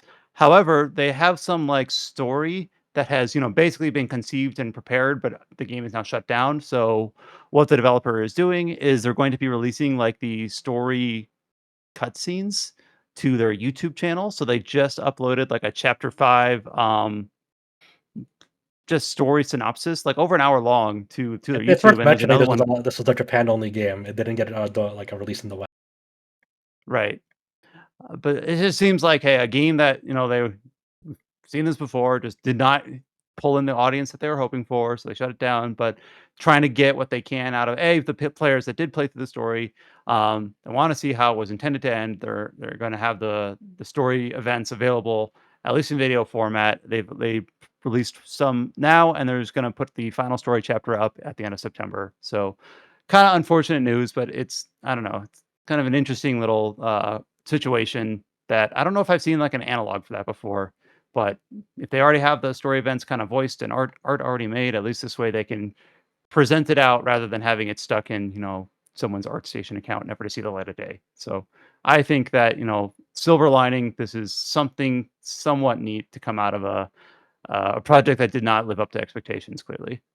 Yeah, I think Sakuna, like, cool game, but unfortunately the IP is like it kind of it grew too fast to the point that like they're trying to squeeze as much as they can out of the IP, for better or for worse, because obviously it did get like national coverage in newspapers in Japan, like the agriculture industry really rallied around this release.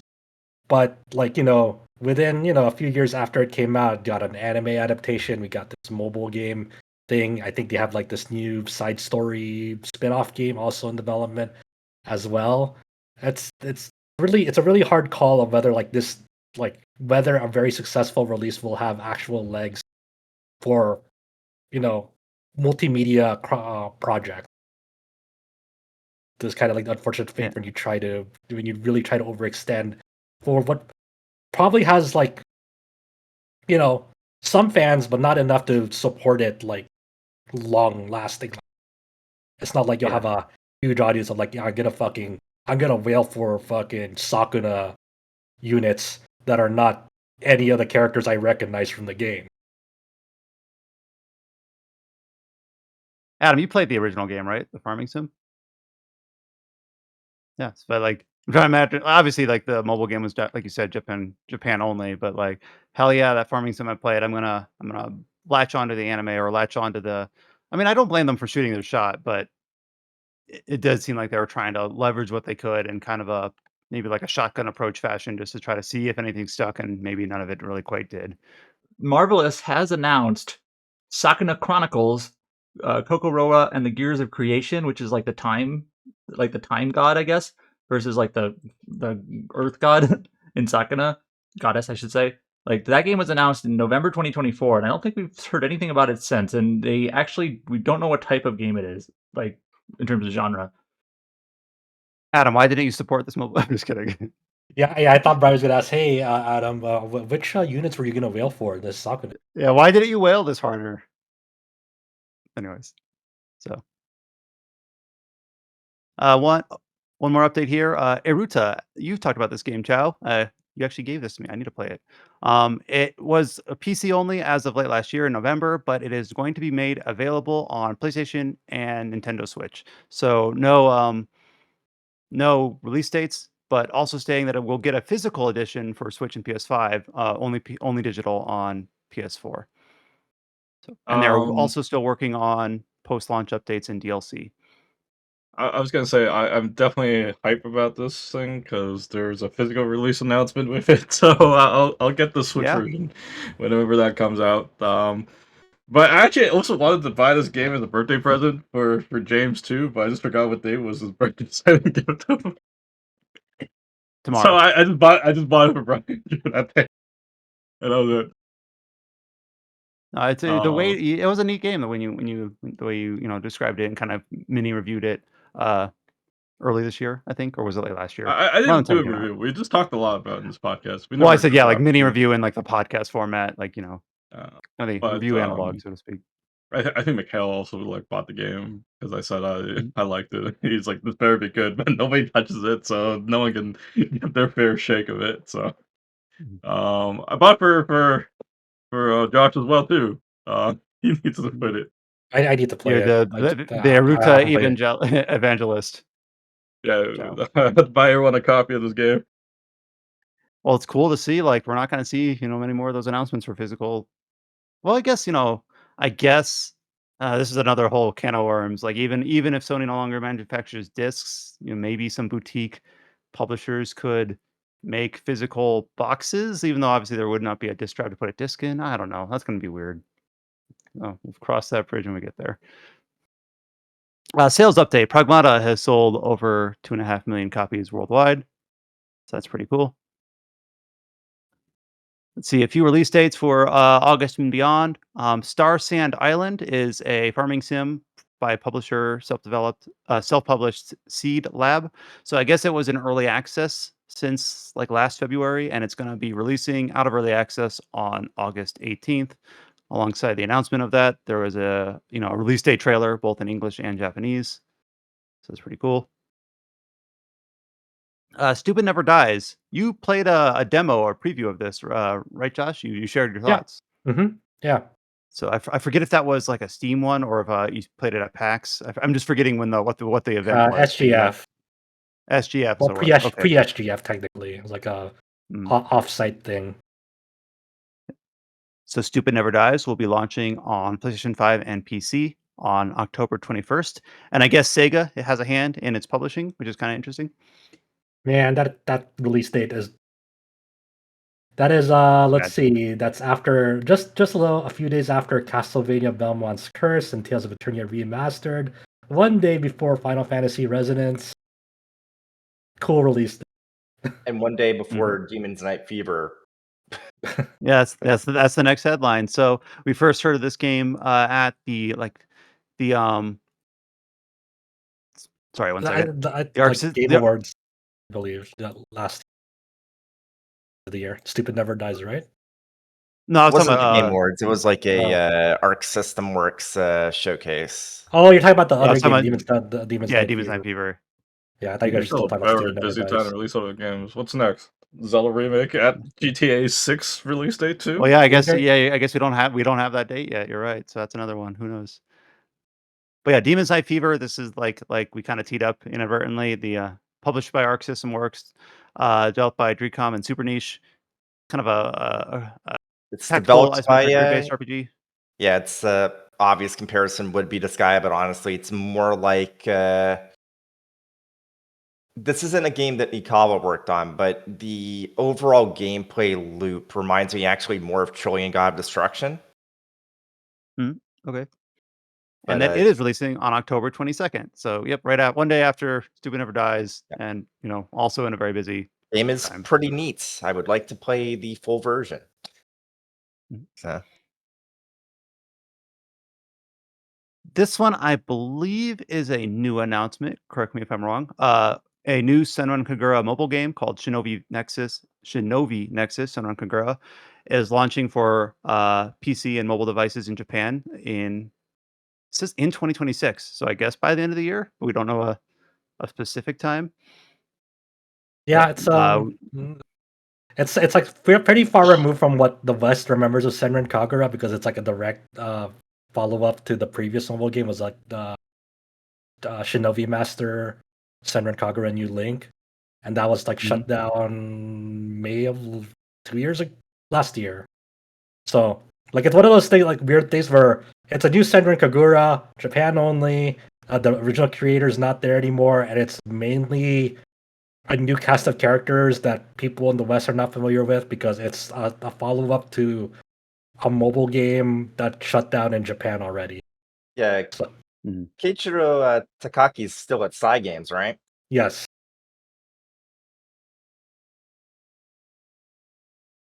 and of course, this game right now is also only announced for Japan, but it'll be releasing before the end of the year. And in Kite's little news post for it included the revealed trailer as well as the characters that have been introduced so far, as well as their Japanese VAs, and like links to the official site and all that stuff.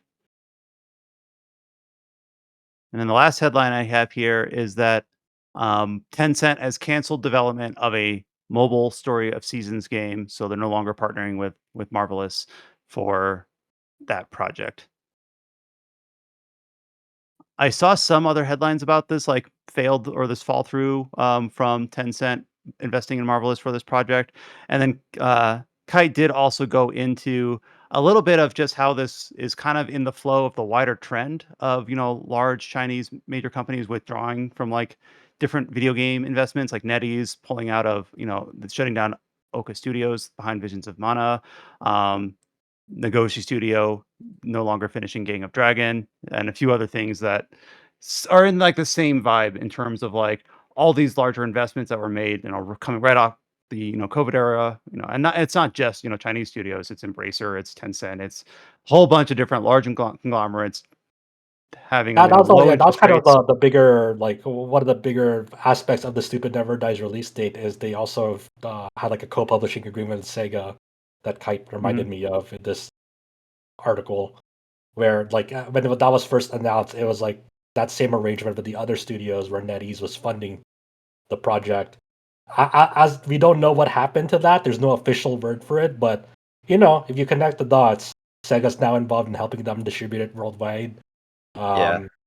Um, even though nothing has been officially said, it doesn't take much to connect the dots of like, hey, this Yeah. probably happened behind the scenes.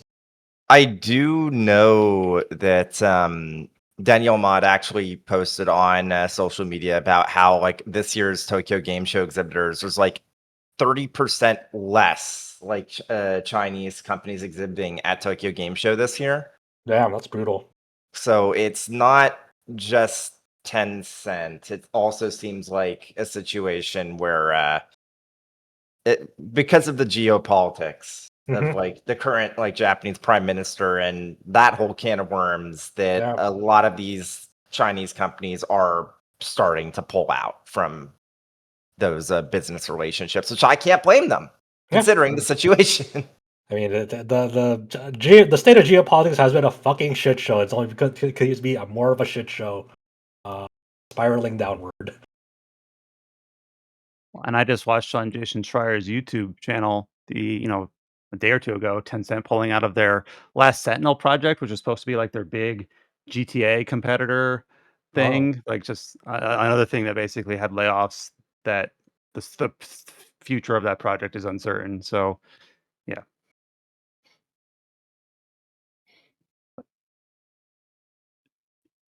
And that covers it for our headlines this week.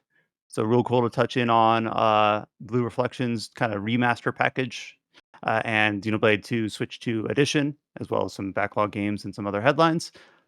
Next week, I know we're going to be talking about Beast of Reincarnation, or at least I hope we are. What else is next week? I'm going to pull up, linked on the rpgsite.net, the calendar that Adam so Super stewards so Wars Y well. Anniversary expansion back. There's a lot of stuff I'll be able to talk about next week. Not necessarily Oh, stuff cool. I'm playing, though also probably stuff I'm playing, but lots of stuff in the pipe that embargo lifts next week. Cool. I actually don't know what you're talking about, so I'm also just eagerly interested to see what we have next week. So, Beast of Incarnation, a few embargoes, Super Robot Wars Y, its potential last DLC, uh, and into a very busy time of the year. So we'll carry that momentum through from August to the end of the year. So stay tuned. You should subscribe to our to our podcast. Leave us a like, leave us a rating. We love to see those. Uh, Bookmark rpgsite.net. Leave us comments. Follow RPG Site on all the social media networks. If you search for RPG Space Site, you should be able to find us. Join our Discord, discord.gg/RPG Site. And we will be back next week with another episode of the Tetracast. So until you hear from us next time, stay safe, take care, and we'll talk to y'all later. I just want to mention that the RPG site Discord community fucking rules, man. Like we just have really productive conversations about like when certain companies try to release generative AI slop. A lot of our community strongly dislikes it and just vehemently opposes it. And I'm so proud of them of having thoughtful, mature, but productive conversations with each other. Even to people who may disagree, they are very polite and just nice people all around. Heavily just you want to meet some cool people and be part of a cool community, join that RPG site Discord. Man. So proud of them. Yeah, it's really chill. No unnecessary drama. It's a good time. It's really cool.